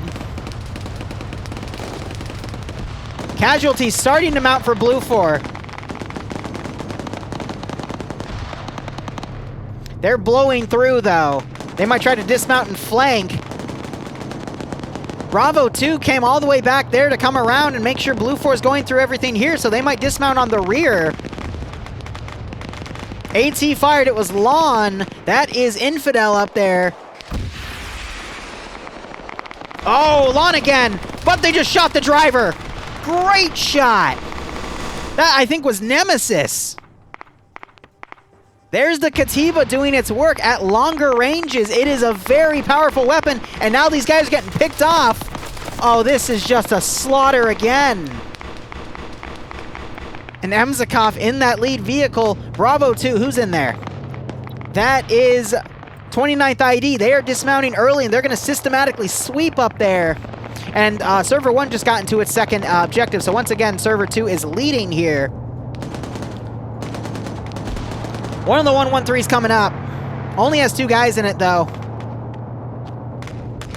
This Vic trying to rush in the rear. The helicopter dismounting far. They haven't realized that Green 4 is going all in on this counter rush. And this is just brutal. I think Sirius just threw in the towel. Blue 4 was totally unprepared for this. I haven't seen an FNF go like this at ever. A counter rush. Usually you'll see like a single vehicle go up, but this was a full everyone go in. Green 4 starting to take a few casualties too, but that's 3 skulls compared to like 33% we have on Blue 4 right now. If that, might be down to a little less to 25, but 29th ID hoofing it up here to close the gap. You got Blue 4 in the rear here. Some of them trying to make a plan. Oh, they're trying to medical this guy, but he's dead. He's stuck in the animation though. Again, Ace updated, and now you can't see the inventory. If you get the inventory, it doesn't mean they're dead anymore. Blue 4 quickly, one guy getting in that Vic, trying to drive back. 2 guys are still in there. They're taking fire for more UPSC guys. But the FAMAS versus the Katiba, actually 2 really good matches there because both have a high fire rate. And 5.56 and 6.5 are, near, for the sake of this mod, they're identical calibers. Because the FNF has a custom mod to rescript everything. There's Terminal 1 getting hacked, so one group was able to get through. Here's the issue with the rush play. It works both ways, so if Blue 4 is able to now rush in and still take the terminals, there is going to be trouble. BTR, one of them is going to turn around, though. We do have an AT guy here on standby. He might be able to snipe that BTR. And at this point, the helicopter just needs to drop right on top of these terminal sites and take them. They need to do some low flybys and see if they're okay, but I see the helicopter crew dismounted. What did they... You goobers! You goobers! No! That was your one counter to this strat! You fucked it up! Oh, there's 29th ID coming on the rear of Blue 4 Command. Omega's down. All of his guys are down. Anderson, head honcho for NA FNF, also down. Blue 4 just fumbling around today. There's still a chance, though. They can do a vehicle rush and go past Green 4, but Green 4 starting to mount guys up and turn around here. Scandia Recon's also turned around. There's the terminal being taken. And this BTR is screwed. No, it's not. Are you kidding me? A 70 actually killed the gunner. Something killed the gunner of that BTR. Now the 240's trying to pen, but a 240 should not be able to pen that. More AT coming in. This Vic rushing back. Blue 4 is going to just try a counter rush here, and they might be able to get away with it because Op 4 is lagging behind. So it's just a rush to see who can get to the terminals first at this rate. I think Blue 4 is wised up to the fact that Green 4 put all eggs in one basket there. I'm surprised the aim at the balls isn't switching to the gunner to shoot at that 240 Bravo. I think it's a 50 cal, so he's not going for it. But he's got the UAZ's coming up to assist. And that Humvee hasn't noticed yet. We have Fs, oohs, and OOs. Oh, gosh, did you just see that? Someone just got eviscerated there. Humvee didn't notice. He turns in. There's not too much that Humvee's going to do. He wants to turn that gun up, by the way, because that makes him lean into more of the Humvee. That's even better than doing that turn in because it actually hides more of your body. Oh, Blue 4 doing a far dismount. No, I think Green 4 has it in the bag now.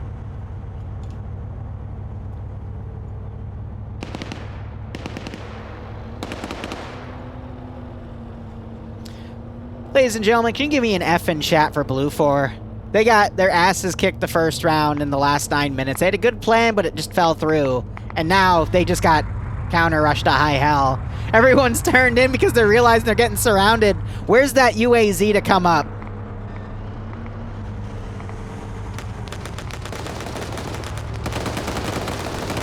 Oh, the gun's disabled on it. That gunner is spraying blindly. Again, you're not allowed to run each other over in FNF. That 240 gunner definitely testing his armor there. Tried to get some shots on the UPSC, but was unable to land anything. And there goes the BTR!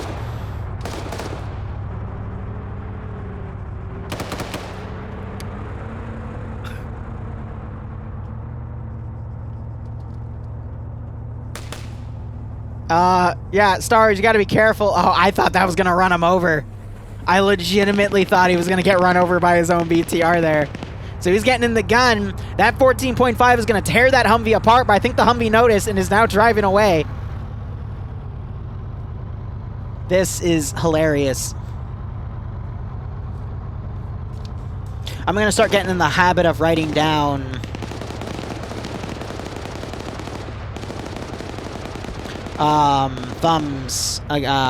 highlights again, because it's really helpful, and I don't know why I stopped doing it, but we're watching this action continue.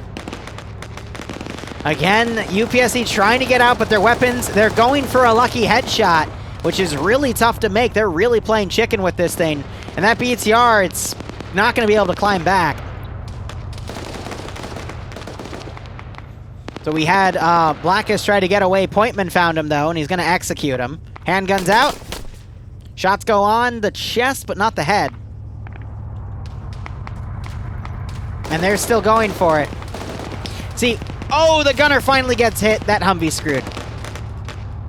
The issue here is that Humvee should have just rushed the objective instead.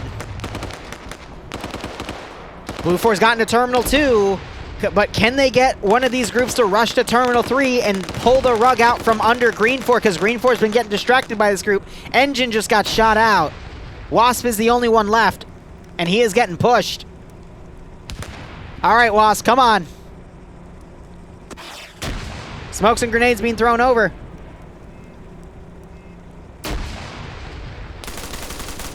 And he's Hillary Clinton. Or as I now call it, because chat gave me a great joke yesterday, Hillary Clinton. 2 shots, back of the head. Gets him every time. So Blue 4, they walked. No, they took the Vicken.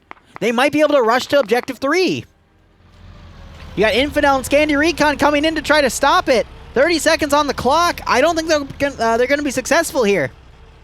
Blue 4, here's that Vic, though. They're going to at least wait it out. That Humvee, though. Who's in that Humvee? Alpha 2 for Blue 4. 2 guys remain. If they just charge to Site 3, they might be able to make it. X-Ray's going to be there for Green 4. Unless they stop short, I think they're going to just go to the objective itself. But if they can overpower, that's a good sign. There's the hack completed. Nemesis is going to breach, and he's going to find Dr. Game. Dr. Game not pulling his security, but Nemesis pushes up and gets taken out by Brenda.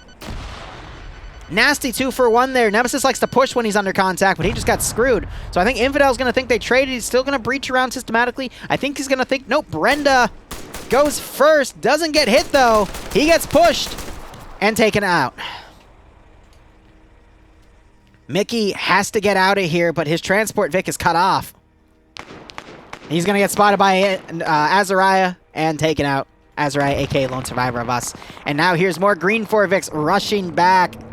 If Blue 4 did not fuck that Huey up, they could have remounted and gone for Terminal 3, and I think this op would be over. I think Green 4 did a great all eggs in one basket counter rush. They did not account for the Huey, though. And that Huey should have immediately reacted and dropped people on top of objectives after doing slow passes to see if there's anything there.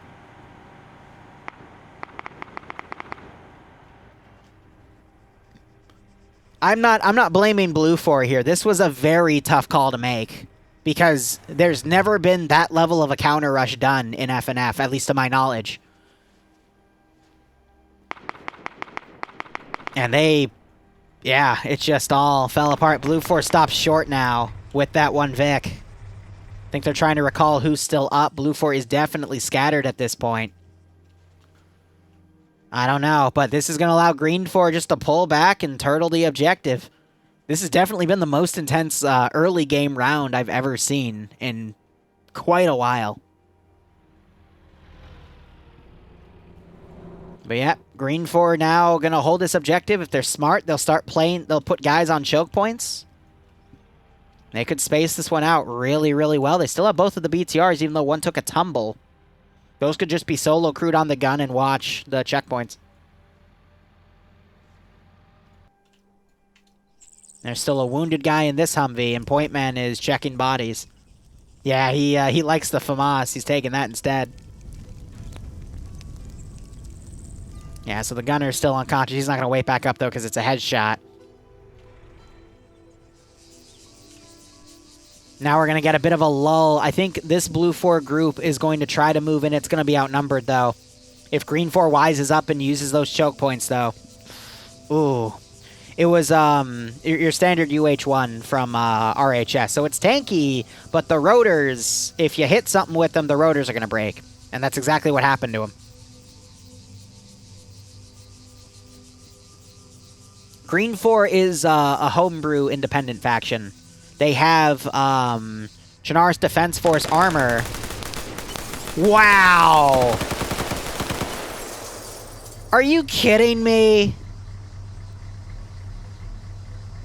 What type of Russian mafia hitman bullshit was that?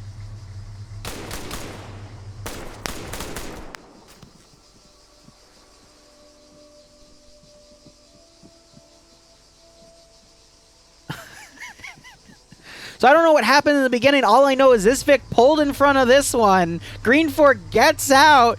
Gunner immediately gets taken out because the gunner was not paying attention. Here's the thing about FNF. If you check your map, you know where every friendly is on the map and if they're unconscious or not. And if they're dead, they just don't have a symbol. So the fact that they weren't checking the map, that's a free M2 Humvee too. That's ridiculous. Wow. There's just a lot of choking today. Jesus. Almost as bad as Barbarian in the basement normally. It's just, gosh. Just what a sight. It was literally just, we've seen a great counter rush today. We just saw frickin', I don't even know what to call that. And now Blue 4 just... Look at the number difference. How is Blue 4 going to recover from this one? There's no way. Oop. They're trying to GL a Gaz. Gaz can tank multiple GLs, though, because it is an armored vehicle.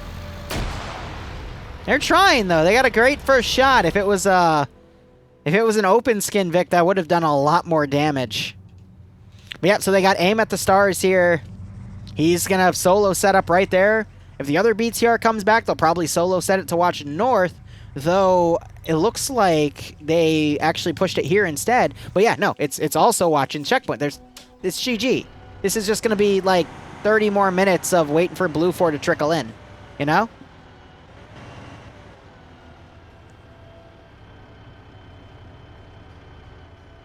Is this the Strange Man stream? No, that's Barbarian Weeb. He'll be back in 2 hours to cover NA FNF with me. He's definitely the stranger one with his white balaclava and all of his horny jokes. I can make one once in a while, but him, ooh.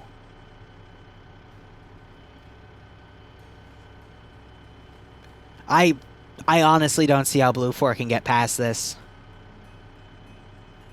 We're dealing with a group of 2, a group of 4, and a group of 4 here. So that's 10 Blue 4 left fighting 1, 2, 4, 5, 6, 7, 8, 9, 10, 11, 12, 13, 14, 15, 16. Wait, no, I counted wrong because it scrolled me back up. All right, we'll redo it. 4, 5, 6, 7, 8, 9, 10, 11, 12, 13, 14, 15, 16, 17, 18, 19, 20, 21, 22, 23 players, and the 23 have 2 BTR 70s, a stolen 50 cal Humvee, their UAZ, actually no, the UAZ Dishka got busted.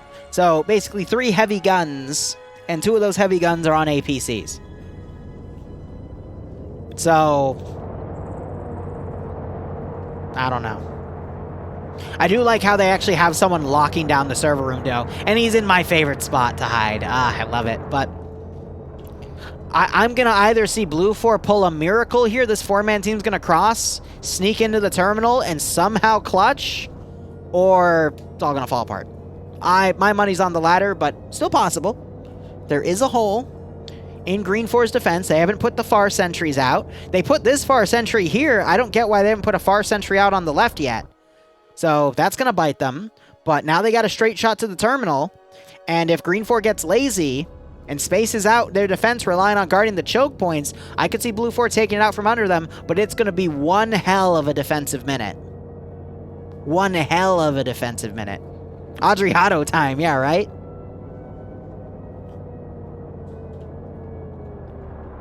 They seem tactical, though. They had one guy overwatching as the other 3 crossed.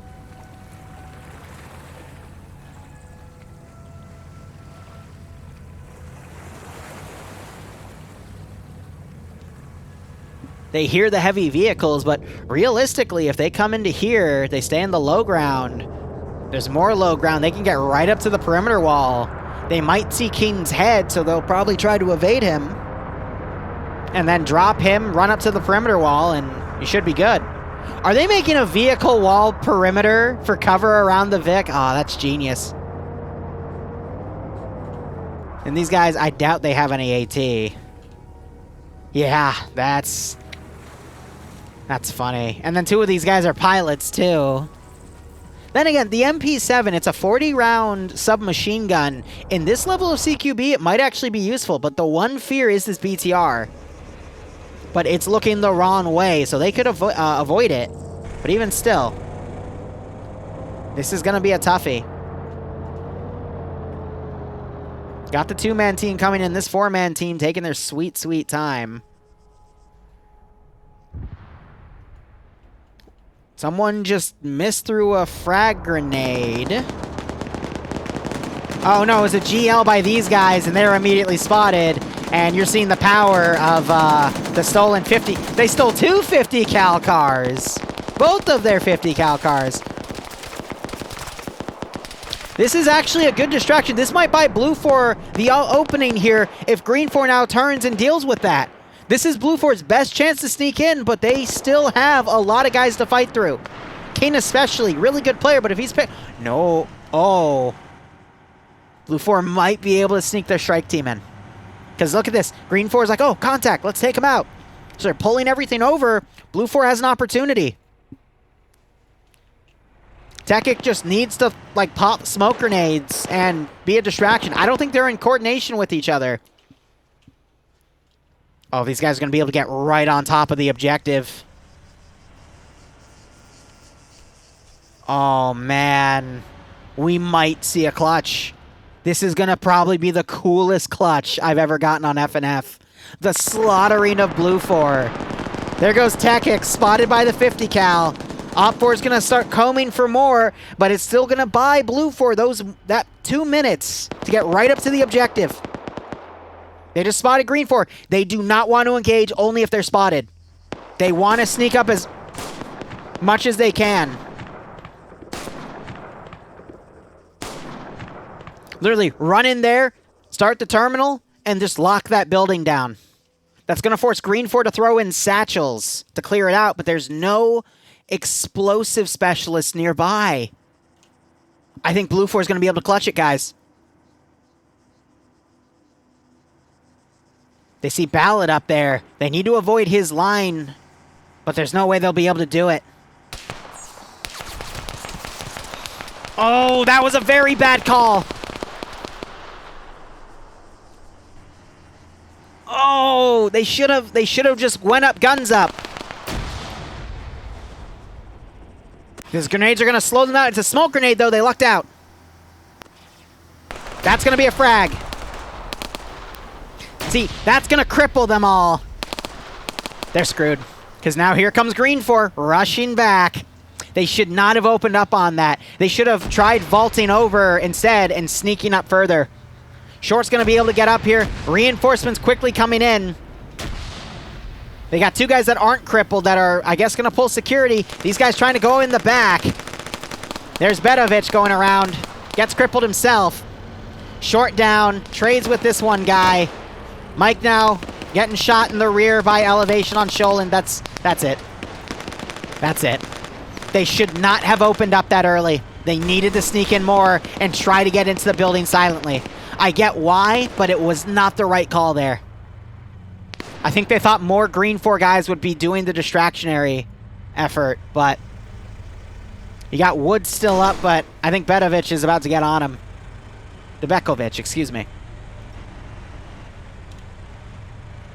And then you got that one team of 4, which might be spotted, but everyone's turned around now to deal with this internal security threat. There goes the smoke. Vonk's going to take the kill.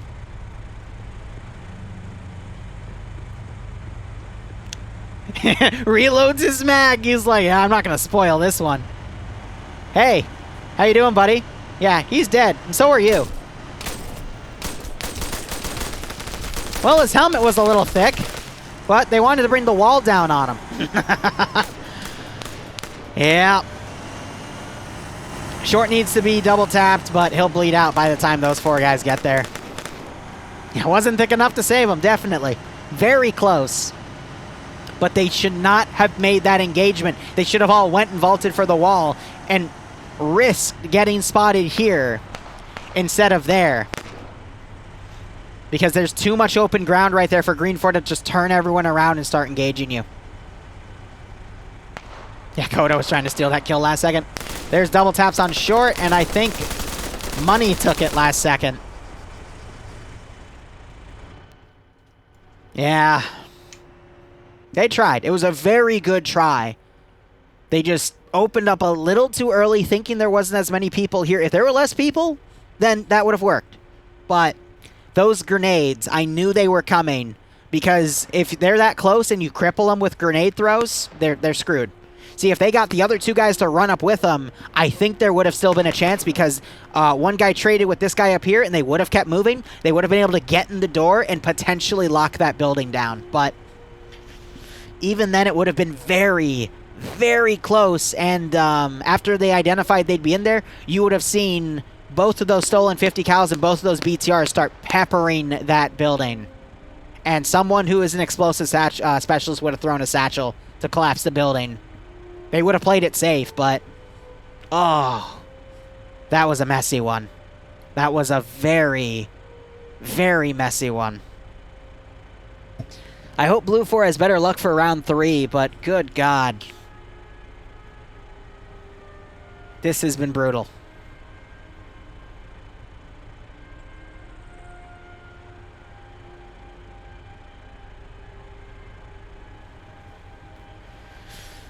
This group of 4, Green 4 now pulling in internal defense. I mean, it's going to just play out the same way.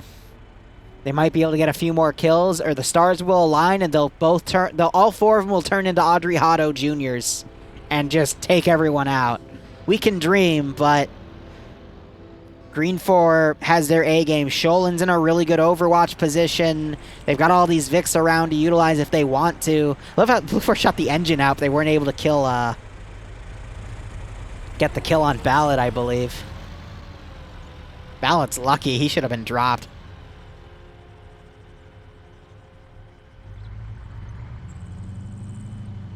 Is there a way to forfeit? No. Well, I guess, yes, they just grenade themselves, but they're not going to forfeit. They're going to still try it, you know?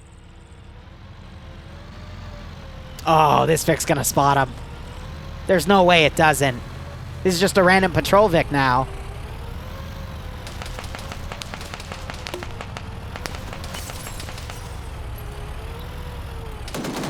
Yes, they don't know Fluffy's right there. 50 cal Vic coming up. And now it's cleaning house. There's a lot of shots put on that guy, though. There's the 50. They knock him out. Bronson gets out. Oh, this is the end. Bronson missing all of those shots until he runs right up to him. That's GG.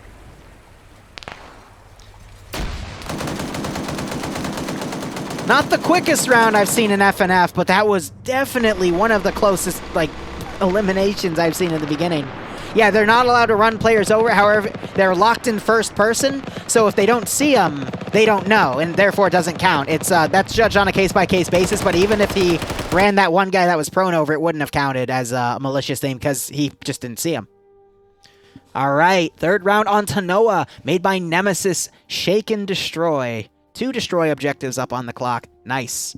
All right, we're going to go back to our intermission song, M2 fonts. And I'm going to play some more ads because I got to get that remaining $3,000 for the mortgage, guys. So close. So close. But I hope you enjoyed that round. If you did, please say GG in chat. And we'll get to the next round momentarily. That was fun. That was pretty fun. All right. So let's go ahead and get our things changed. I got a DM while that was going.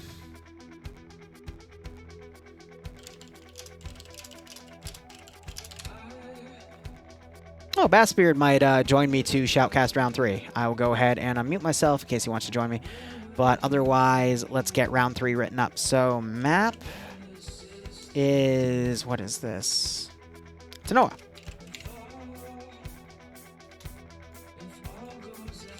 Mission, this is round 3. Okay, so this is round 3 for EU. NA will start at 8 p.m. EST. This round, it is Op 4 attacking, Blue 4. So Op 4 is attacking 2 Blue 4 objectives.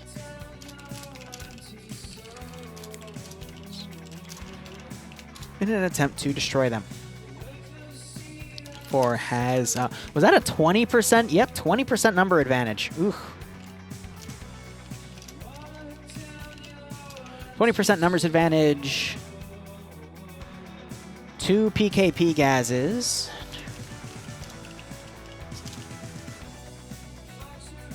BTR 80, an MI 8.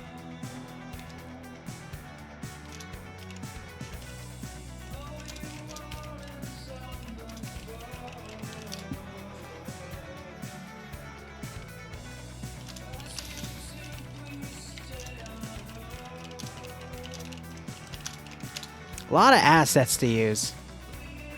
2 M2 Humvees and a 1117.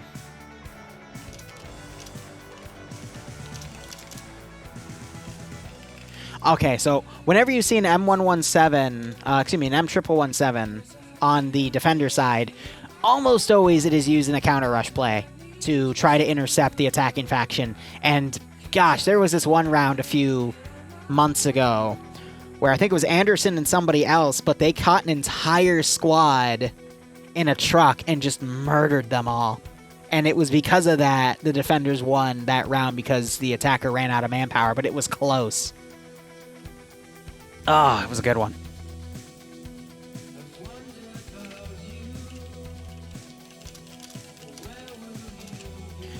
All right, let's go ahead and save that.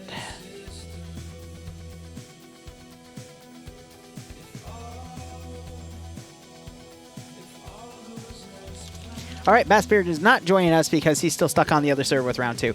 So I will continue to solo Shoutcast. Perfectly fine with me. Lonely. I'm so lonely. All right, I'm going to quickly BRB, just to use the bathroom. And when I get back, I'll switch the music to something.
Wow, after that, we're down to 50 players now.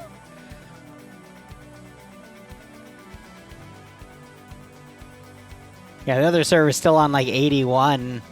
I think that made a lot of people quit out, so this will be another quick round. Hot damn.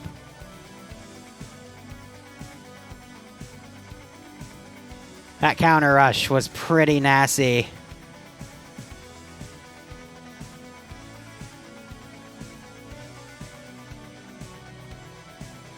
Yeah. UPSC and Scandi wanted revenge, and now they're getting it. And it's getting very, very messy.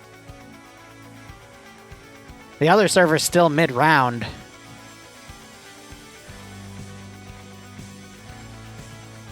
Alright, who do we got? So damn the balls. UPSC and 29th ID, I think. Yeah. On one side, only a 3-person number advantage. 1 RRF, Scandi Recon, and ML on the other, so this will be a pretty even fight, but it's gonna be small-scale tactics, definitely. I'll be curious to see how UPSC and Scandi fight each other with backup here.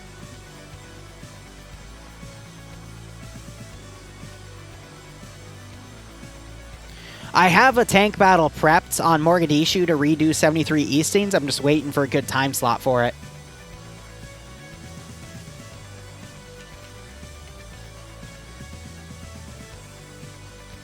Alright.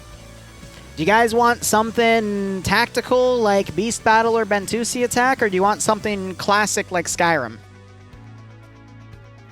Yeah, it's like FNF Titans, but more. Exactly.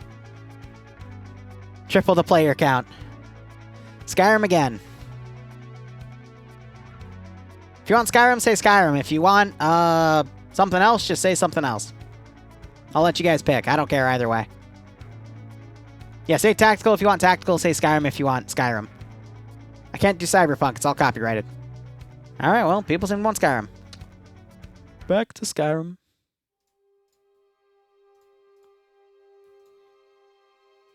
It isn't? Okay. Neat.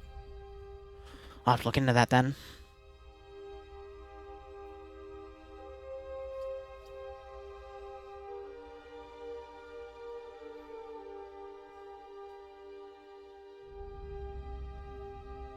All the Electro Swing I have is copyrighted, though. I've tested it. Yeah, 25 dudes on every side. A 23 versus 27 for that 20% numbers advantage. It's... Jeez, that's like half of your dudes in VIX, if not a third.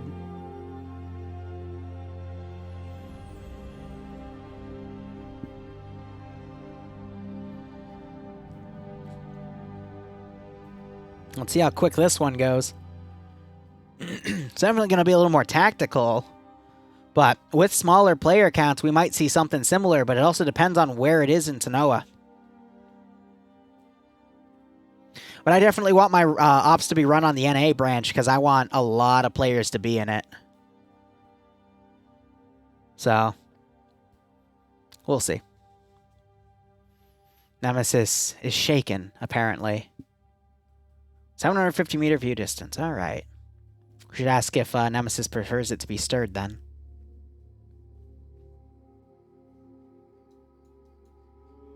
Oh. The airfield and the diesel power plant. 2 classic AOs. Blue 4 has a lot of forestry to move up on it. There's some farmland, though, that Op 4 can sneak in with, but depending on what the objectives are, I think it's 2 caches. If I was Blue 4, all eggs in one basket, diesel power plant.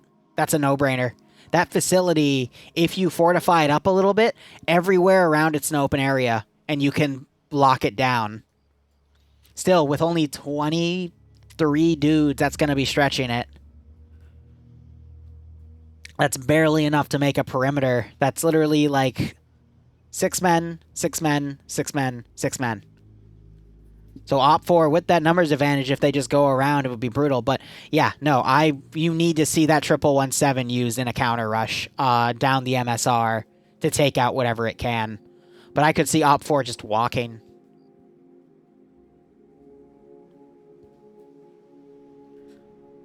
There's a lot of room to also utilize the chopper. I think everyone would be able to fit in that chopper on the first run, if not almost everyone, but then you just leave the other guys for the vehicle crews.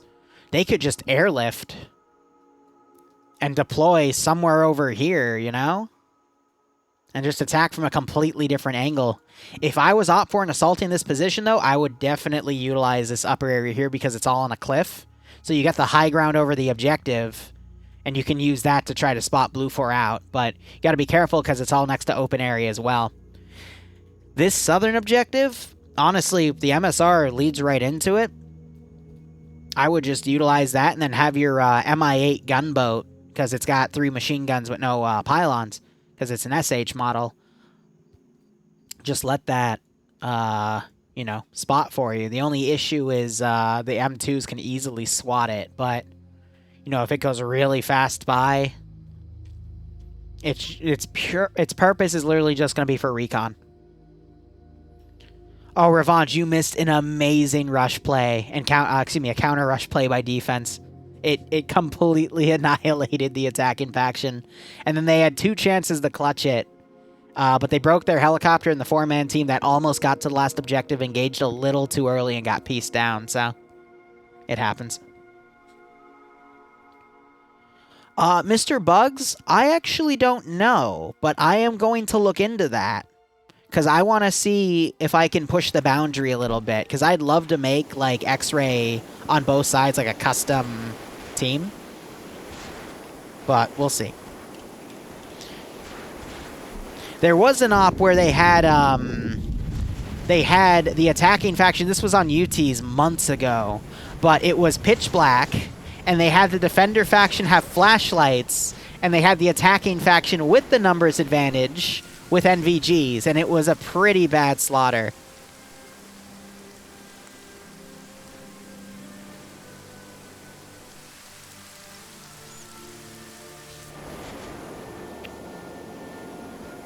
Oh.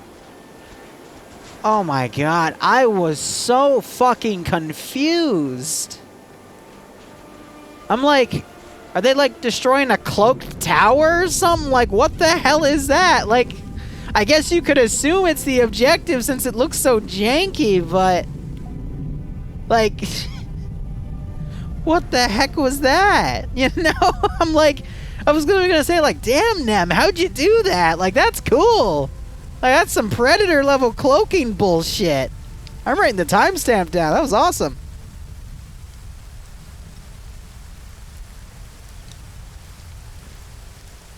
Alright, so OPFOR has to destroy an A-10 and a radio tower.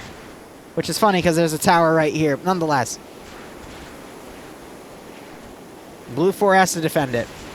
Alright, so Blue 4, for the record, is about 23 guys. 2 transport Vics there. Nice little briefing area with the right map placed. I can appreciate that.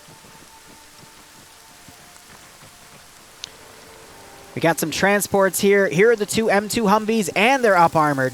And they've got camera systems tied to them. Nice. C-130 in the dry dock there. Not dry dock, that's boats. Hainer. Whoops. Doesn't look like you can enter it, though. Maybe you can. I don't know.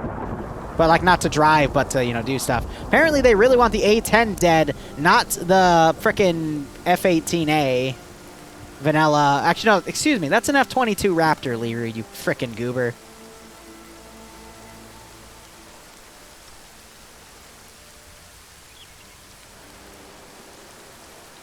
I was thinking it was the vanilla vehicle, but then I looked at it, I'm like, no, the wings are, that's a 22. Jesus.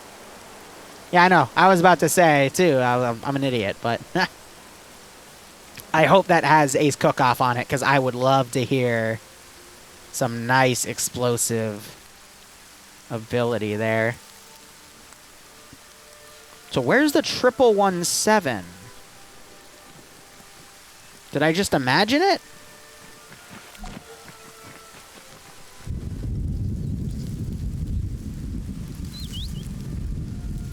It said 1117. I mean, they could still use the M2 Humvees to counter rush. I think Blue 4 needs to do another counter rush here, because they have armored 50 cal Vics to do it.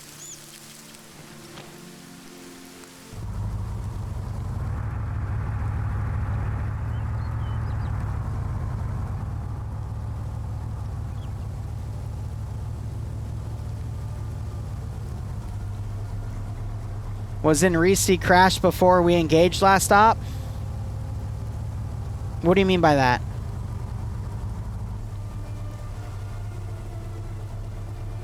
Where is this 1117? By the way, good choice on the Skyrim music, guys. It's really beautiful with the music. Excuse me, with the rain. Am I dumb? Can someone run the mission command for me?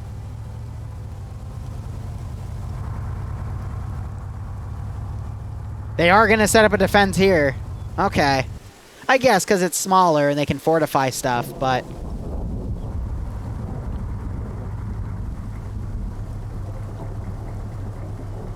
Yeah, 2 M2 Humvees and a 1117.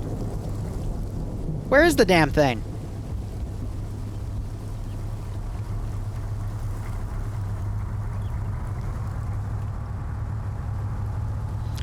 You were in Reese. I crashed in the lighthouse before the engagement. Ouch. Yeah, I think either they deleted it because it's a smaller player count, or he just forgot it. So, who knows? Again, they can still counter rush with the 2 M2 Humvees and do a lot of damage with that 50 cal, but... Grounders with the 420. Having a bit of a help, have a bit for helping me relax while world building. Nice, Grounders. What, for D&D? I love that people come to this stream when they world build, because it's really fun to listen to. So, I see this marked as 2 times M2 Humvee, so I think they wrote out the 1117 last second for balance. And then, it's only Op4 has the 2 Gazes and the BTR and no... Yep, okay. So they changed it out then to accommodate for the smaller group of players. That's fair. So 2 Gazes. The GMG is unscripted out, so you can ignore that. But 2 Gazes and the BTR... Yeah.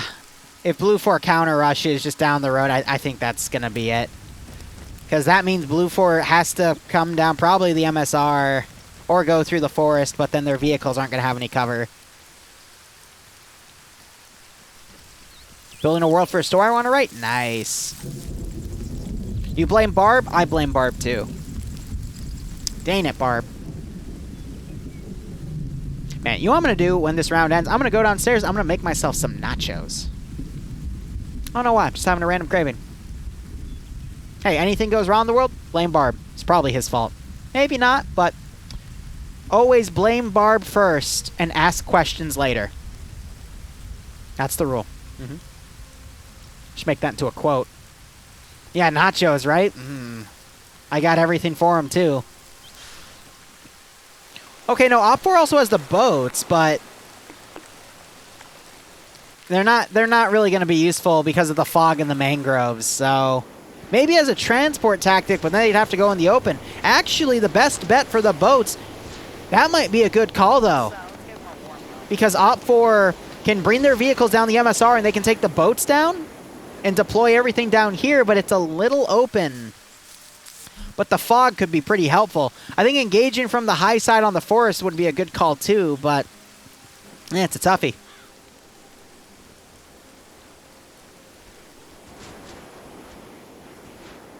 Oh, don't tell me about Pizza Hut right now. See, I'm not drinking today because yesterday, I think that kind of helped me get freaking knocked out, but you know, I was sobered up, though. It just still knocked my lights out, apparently. But when I drink, I don't know why, but I almost always crave stuffed crust cheese pizza from Pizza Hut.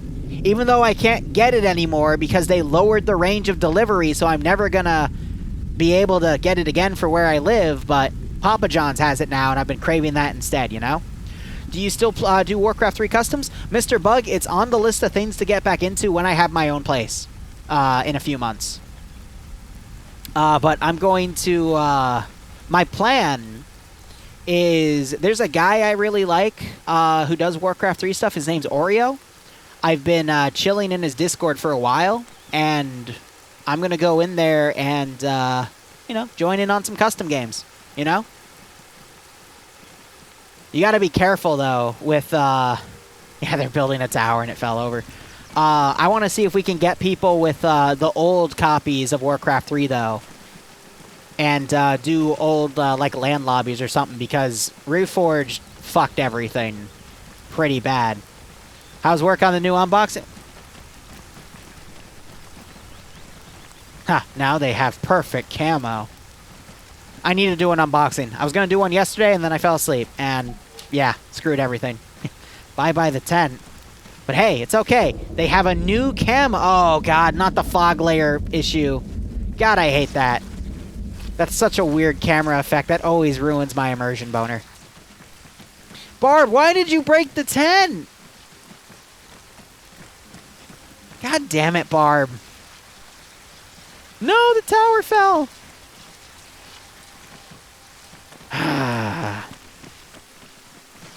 This is why you don't roleplay as a plane.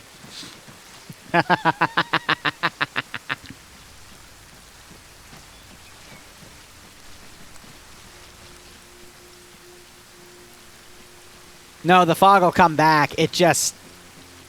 It has that weird effect. No, it might have just...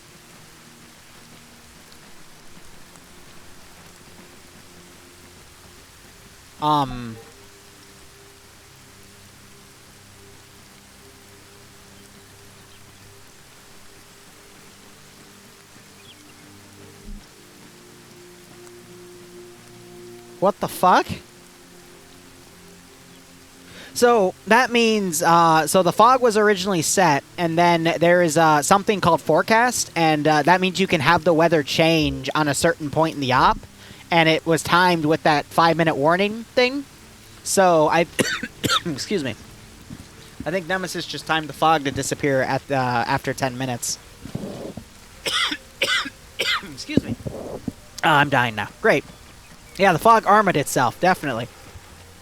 Yeah, boats are now useful, but now they're also easier to spot. And I guess Op4 doesn't want to risk using the boats because of that openness, so they're going to go for ground Vix. I think they're just going to go up the MSR. I think... Yes, okay, so...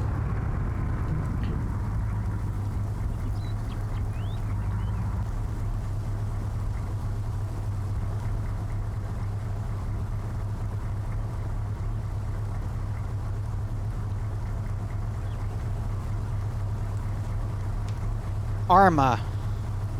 How you doing? What's that? But Arma. Arma. I'm gonna write that one down too. I blame Barb.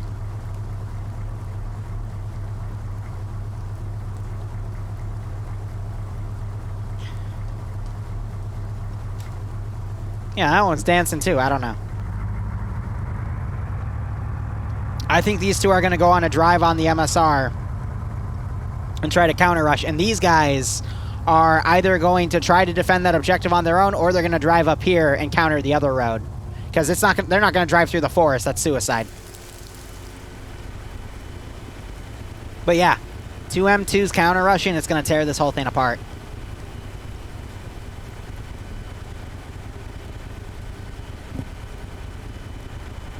You're going to get drunk just to spite me? See, Barb, here's the issue when you drink. When you get drunk, you just shut down, to be perfectly honest. That's why, like, you're fun up to a certain point when you drink, but when you shut down and just get super quiet, I'm just, like, talking to a brick wall. So don't get, like, drunk, but you're gonna get drunk. Again, it just means I'm just gonna solo shoutcast for round 2 and 3. It's fine. I don't care. I can get Bassbeard to co-commentate with instead. Or, Warwick. Or, hell, Boston, too. Heck, maybe I'll pick a random player and say, hey, you want to spectate? We can bullshit and talk about Barbarian.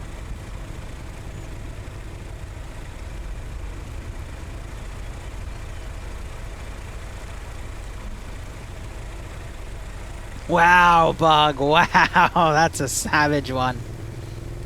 Yep, so we're going to see a force split here.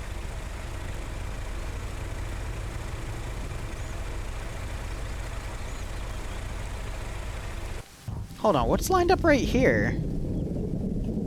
So, hold up. So we got the two M2 Humvees there, and I guess this is an unarmed Humvee, and they're setting explosive traps. Okay, but why are they set up to go this way?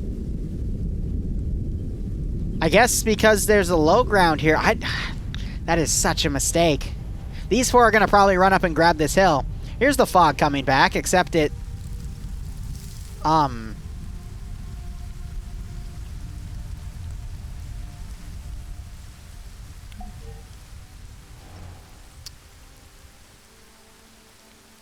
I don't think that's how fog works. Yeah, that's going to be annoying. At least when you go into low, low grass, I lied. It's still there.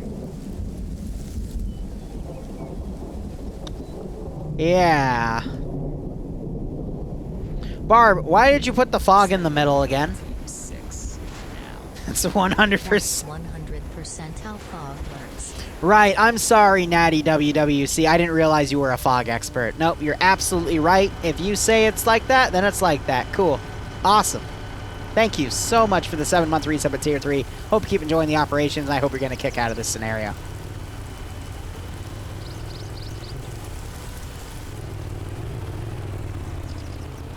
Ah, yes. The line hitbox.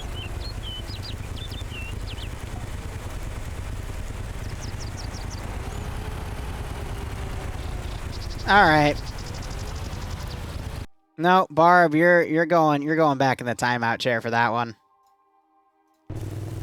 All right, round started. We missed it because Barb is being dumb.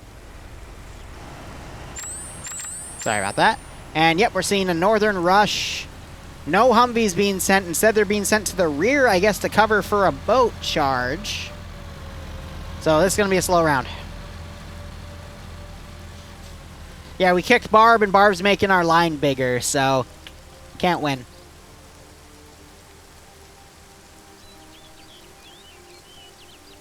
You're blind? Well, it's okay, Larry. It means you can bully Barb now. I mean, who wouldn't want to bully Barb?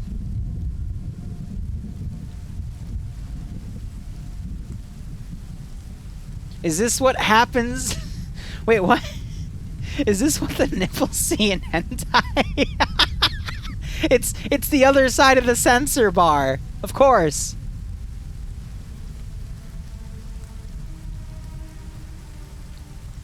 Timeout Barb for 700 minutes. Why?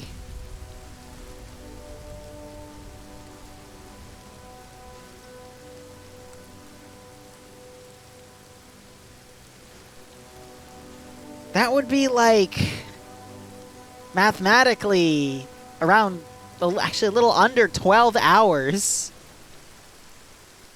I'm not gonna ban Barb for half a day. Yeah, that BTR is driving through the frickin' forest. Yeah, not the smartest thing to do while you have a line on your screen. I know why they're doing it, but it's really easy to get stuck in some of these textures.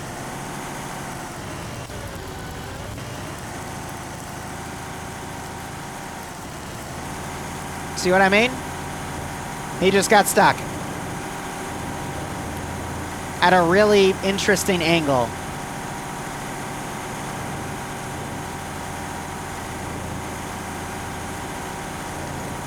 Yep, buddy. This is why we don't drive through jungles, kids. It's all Barb's fault. Yep. Oh! Oh!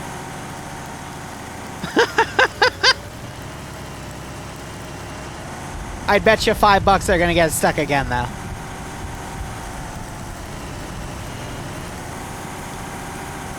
Eight-wheel drive wins temporarily. Face down, ass up.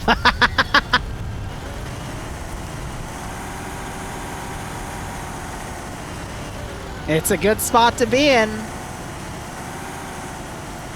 But not for the BTR.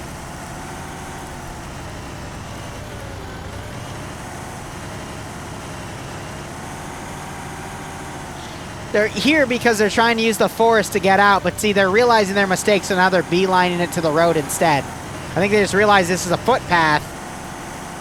Nope. Yeah, so they wanted to take this through, but they just realized that this was a really bad idea, so now they're trying to get to the open.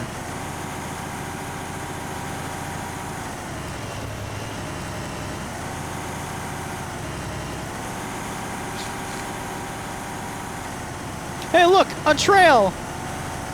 Hey, look, more open area. Is that Barb's favorite position?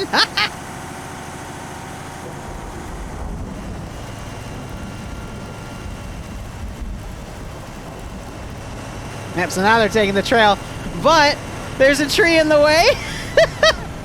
Don't try it. Don't try it. So kids, what have we learned? Don't drive through jungle. It's bad, okay? Maybe on a bike or a motorcycle or a quad, sure, but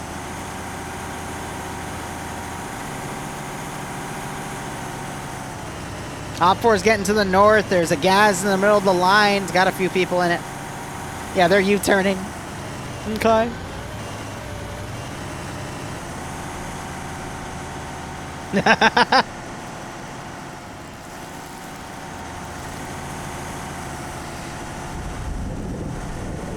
A wise choice.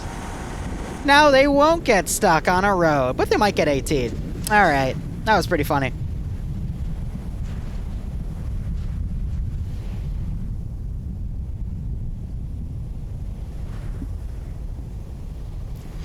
All right, now we wait.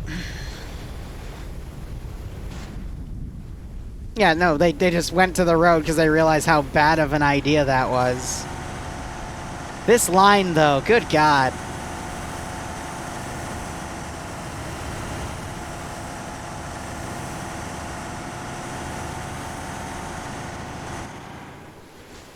Who has the AT?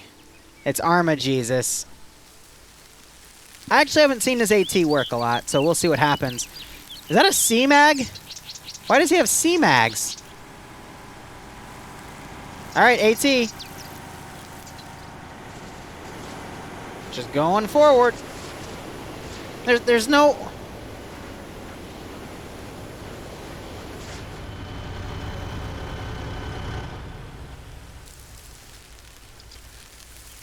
Are they just chilling? Hold on, I wanna see his POV. He doesn't get the line. Oh. Yeah, that line is that's something. Definitely something. It's gonna go for Tekik.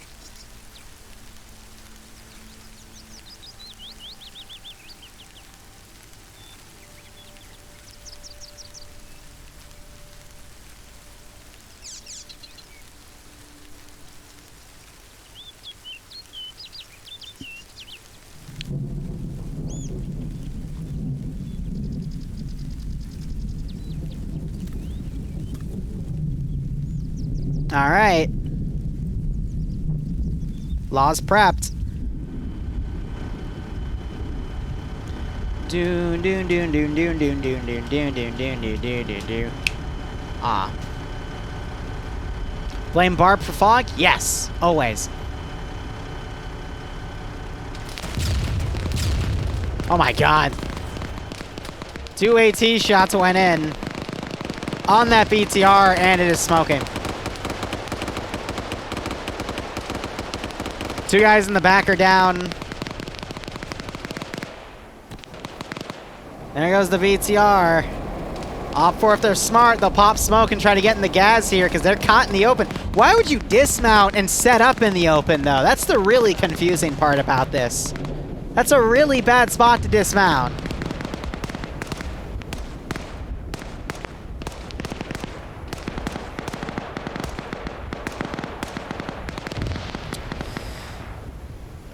I'm gonna be honest, Op 4 kind of walked into that one by dismounting in the open and setting up in the open. Like, why not pull up to this and dismount in the tree cover? Like, what were they expecting with that plan, you know? Yeah, they didn't think that Blue 4 would flank them, but obviously Blue 4 would do that, you know? Makes no sense, and it's a pincer maneuver, so the other half's up there. Now you got a freaking M2 Humvee that's full.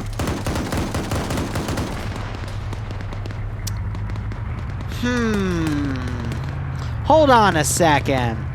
Something's not quite right there.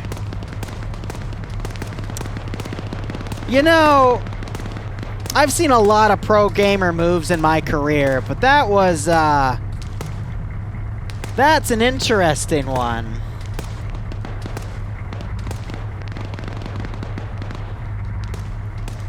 I see. Alright. He's gonna go in and finish off M's here as he tries to get away. Yes, he does. Yeah. Pro gamer move here by Clown, who is literally clowning around. Okay. Neat.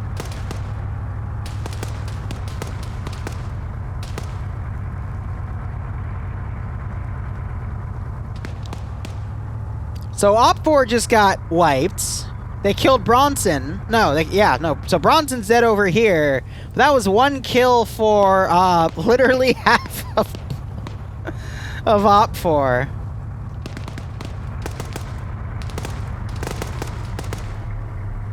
Wow.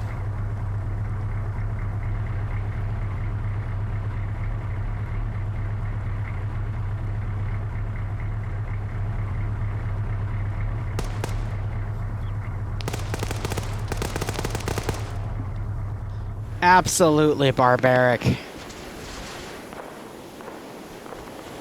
The BTR did not have a good day. Alright, so they got X-Ray over watching the other group. They're up here. They probably have spotted out that most of that's clear if they come up to these rocks. Now these forces are going to go in and blow up that radio tower. Barb, are you going to try to conquer Earth now? Should I call the Power Rangers? Alright, now I get to sit around and wait. So, how is everyone's day going? Again, in an hour and 10 minutes, we will start, officially, the NA branch will start, but we probably won't start the stream for another 20 minutes because they take a little bit while to set up.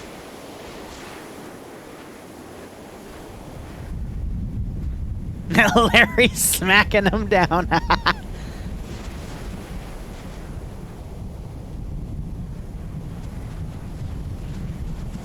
Barb will never be free. What's that?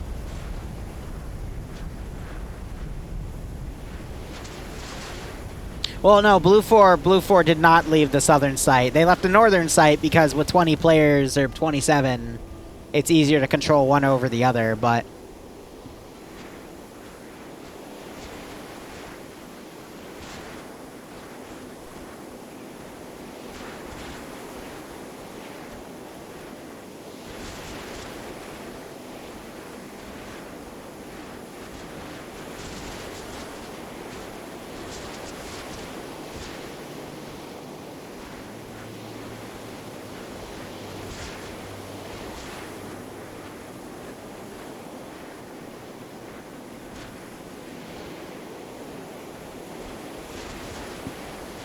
I don't know. I mean...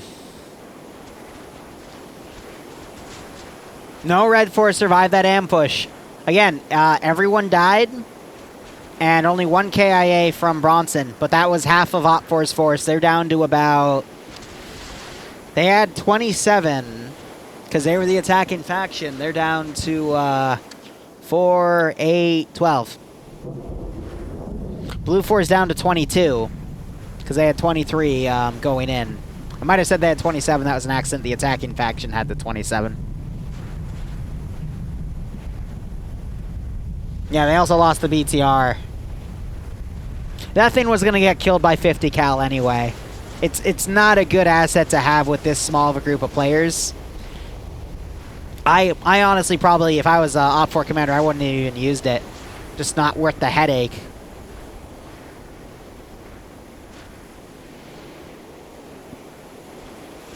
Because any M2 Humvee can just easily drive around it, outmaneuver it, and murk it to high hell. I don't know. I think Op4 kind of just got screwed in this one. Without that helicopter for recon, they go in blind, walk into an ambush, and get murked, you know? But yeah, if you have op ideas and stuff, put them on Discord. We do have them there, but it's only if I ask for them, guys. So as these guys are, I assume there's an explosive satchel? Yep. So, fun fact, you don't want to put it in the middle, you want to put it on the pylons. Because that's what actually registers damage. I've seen a few explosive satchels go off and they don't take them out. I think a satchel will blow it up, but like I remember I'd watch people put like a single explosive charge in the middle, and you got to put 2 on the sides to actually take it down.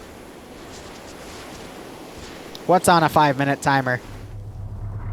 The ideas channel? Yeah, because I don't want people to spam it either. Because people would spam it, so we put it to 5 minutes. So just put your posts in a paragraph, and I do read through them. And once in a blue moon, I actually do take something. I'm like, oh, that's a cool idea.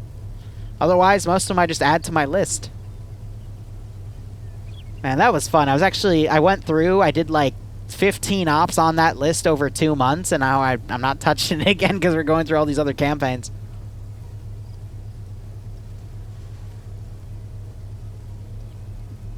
Ah, gotcha. So they put it on a 5-minute time. That's fair. That buys them time. Do I think NA will be this entertaining? No. They're going to do it all on one server, so it's going to go back to, 124-player PvP. It's going to be awesome. Well, if you're not on the Discord, just do !Discord and you can join it. And see all of the cursed images. I would say it's worth it.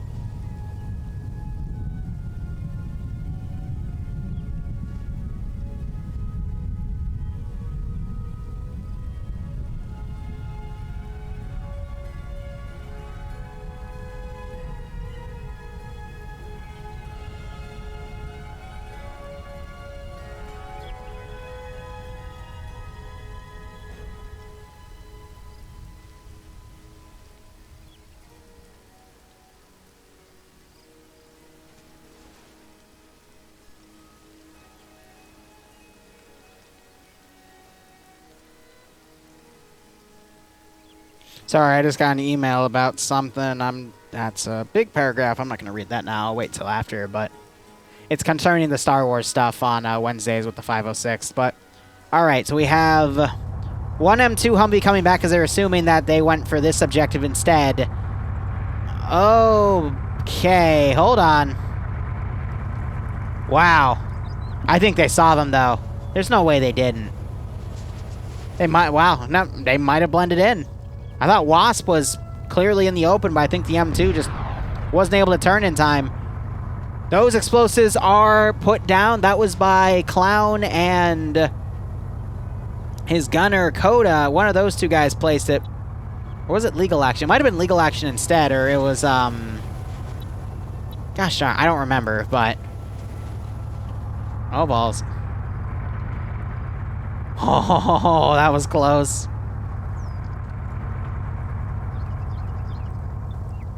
No, they see that line too. And you can tell, because I can select one of them. Yeah, this is what happens when you play with the fog effects and you don't actually test them. Because this just means the level is off, and it's just a really nasty glitch. Yeah.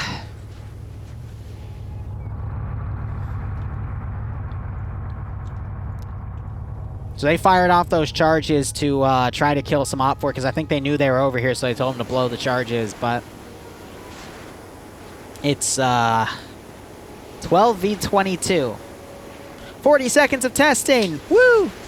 It's the best, right?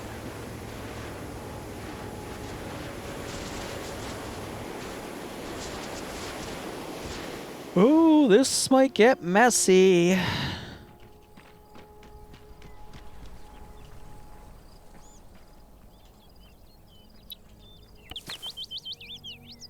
He does. He didn't see him.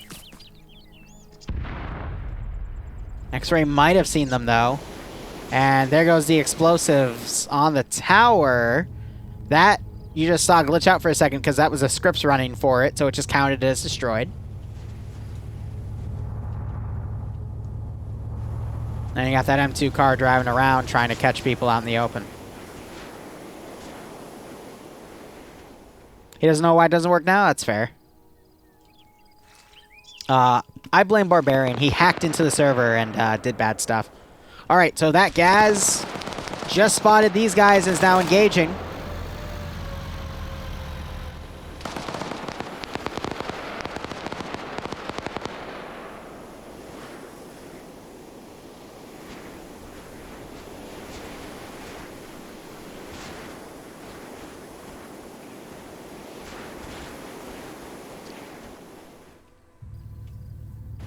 That M2 Vic is coming back. See, I'm curious, what does his first-person POV look like? So that's Clowns, but it's Coda in there, right? The thermals actually work on that? Oh.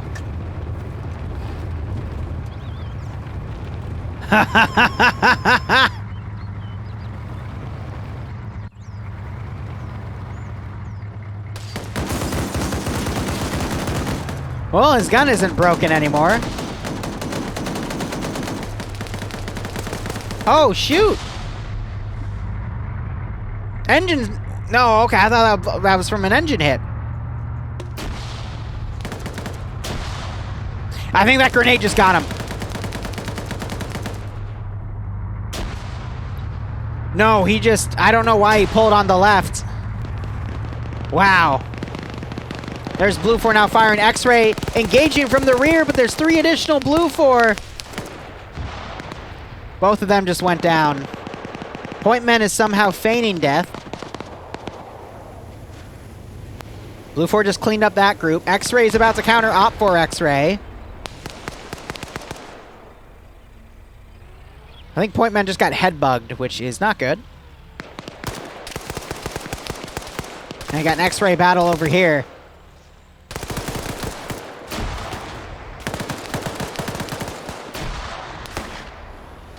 Crossfire there, it's 3v3. Martin doing his best to cover. Shib taking a shot from the marksman rifle from Aim at the Stars. So, let's give him a warm welcome, shall we? 2v3. Blue 4 QRF potentially coming in.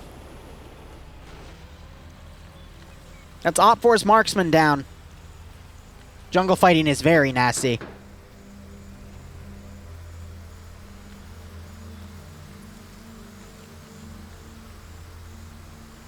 Clown's on his own. He's turning around though, and he's gonna fight.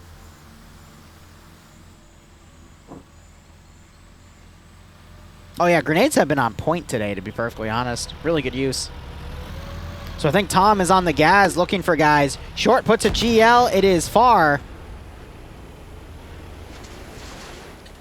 I don't know why Short is, I don't know what his plan is, because he's running away from the rest of his team here. He's getting wiped. Aim at the Stars almost taking a hit there. Took some bullets. Quite a few there. He's going to run back and bandage and leave it to Lusode and McCarthy here to pick up the slack. Clown at a gravesite here with Shrine. Trying to find these Op 4 guys. I think nope, he didn't spot Fox there. He's going to spot Paladin. No, he does not. Yes, he does. Wasp is going to come around and try to engage him, though. Paladin quickly goes around. GL goes short. Now you got Short. Speaking of Short, coming up. Martin's going to walk up, get spotted by Lusso, but he's able to knock McCarthy out with a great headshot. And now Short's going to hone in on that. Aim at the Stars, he is bandaging. And he manages to miss the headshot on Lusode. I thought he had it. And Short walks right in Aim at the Stars, and he takes him out with the marksman rifle. Wow.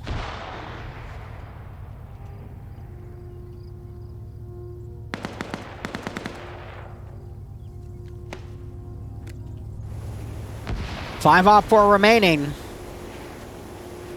I mean, Blue 4 have taken a few black eyes here, but they still have a lot to work with.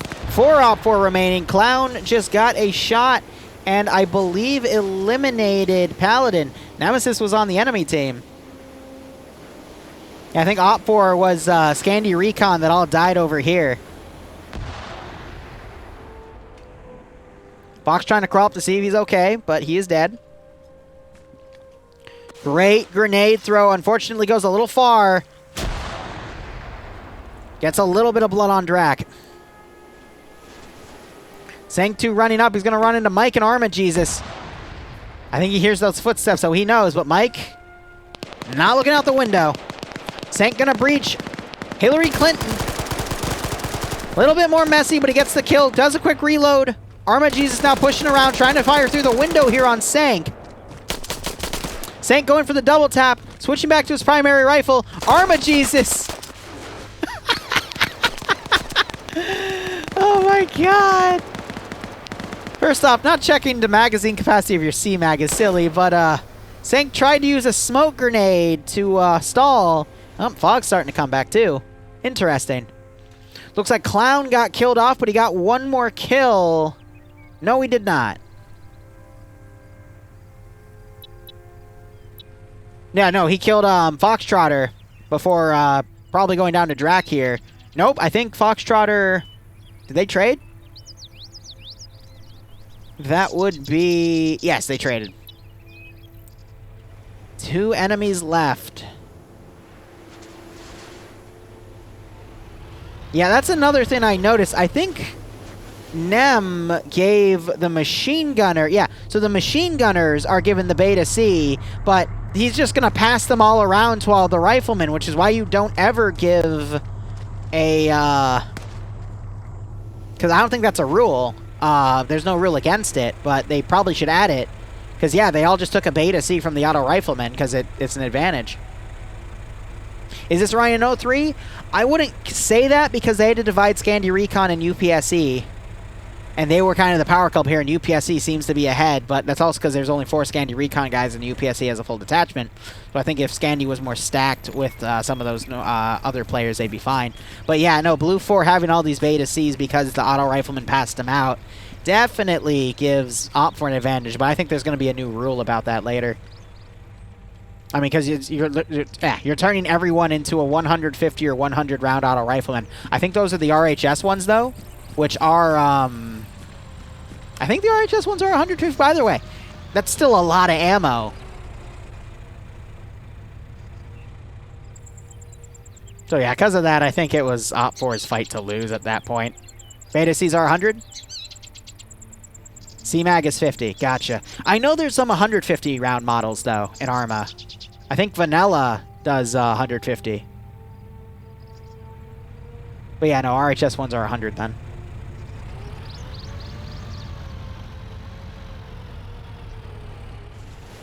Yeah, Vic is just driving up. They got back in the gas. It's PKP model. Wasp has an AT weapon, trying to find an angle. It's not going to do anything, though. We've already seen a Gaz take an AT hit. Misses. Shouldn't have given himself away. So they quickly get away thinking that he might have more AT.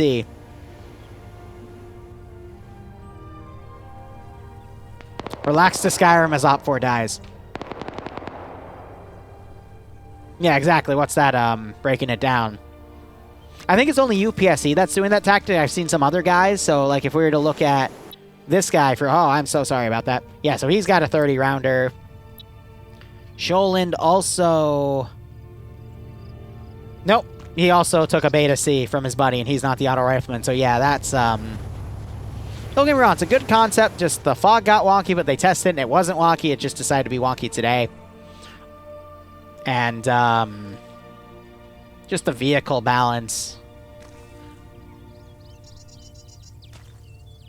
I think instead of a BTR, there should have been a BRDM, another mobile Vic to counter the 2 M2s, but again, there was Vics that were cut back.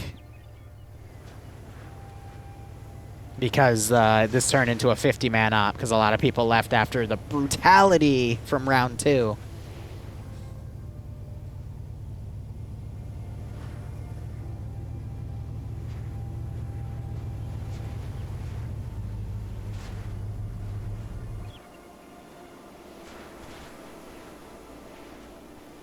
And no disrespect to ML, but I mean, we already saw it today. They were playing for kills instead of the objective. So with that strat in mind, I doubt we're going to see for the next 22 minutes, they're going to sneak through onto the airfield and destroy that A-10.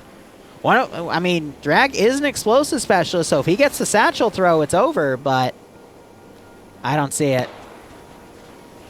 Heard a gunshot.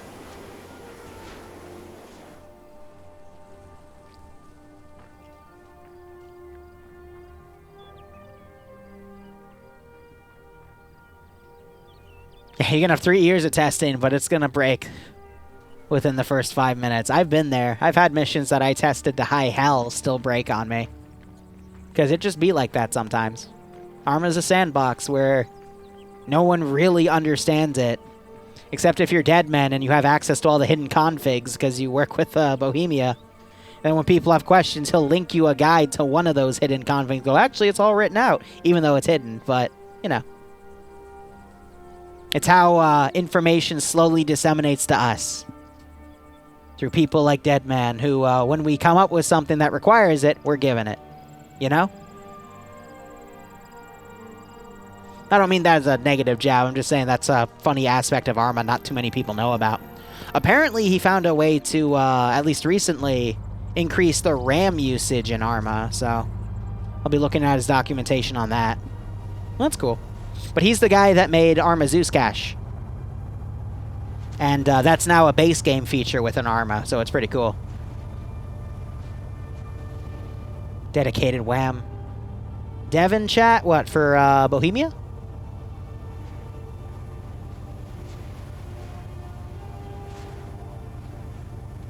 Just like my XCOM. Oh my god, don't remind me. That wasn't an op about bad testing. That was an op where everything that could go wrong with the player base went wrong. It was hilarious. Yeah, what's that? About a month ago, I'd say. Arma Zeus Cache is now part of the base game. So aim at the stars, try to get some pot shots on Wasp. Wasp and Drac there return fire, but here comes the rest of Blue Ford to finish it up. It was the latest update. I made a little video about it like a few days later. Wasp and Drac are doing a really good job here trying to hold out. Dog4 pushing up, getting cut down. This one Vic's providing distraction, though. If they had a gunner on that 50 cal, it could be a little more beneficial. They had another Vic right here that they actually took out. Hudson, I think, is going to try to dismount behind them. Drac is watching. He shoots the engine out. Again, they're not allowed to intentionally run over. Wasp takes a grenade. Drac trying to do more there. Engine just cut out. T5 Bay. Lasode pushing up. It's game over. Yeah, he has a C-Mag. It's only Ballot here who's the auto rifleman, but yeah, everyone... Okay, Lusode's playing it fair. Satchel charger just thrown. I can't tell. It looked like he had a C-Mag, though, because the standard mags are, whatchamacallit, are silver, but the C-Mags are black. So yeah, that was a pretty nasty advantage Blue 4 had, but they just... There's no rule against it, so I think they're making a new rule now.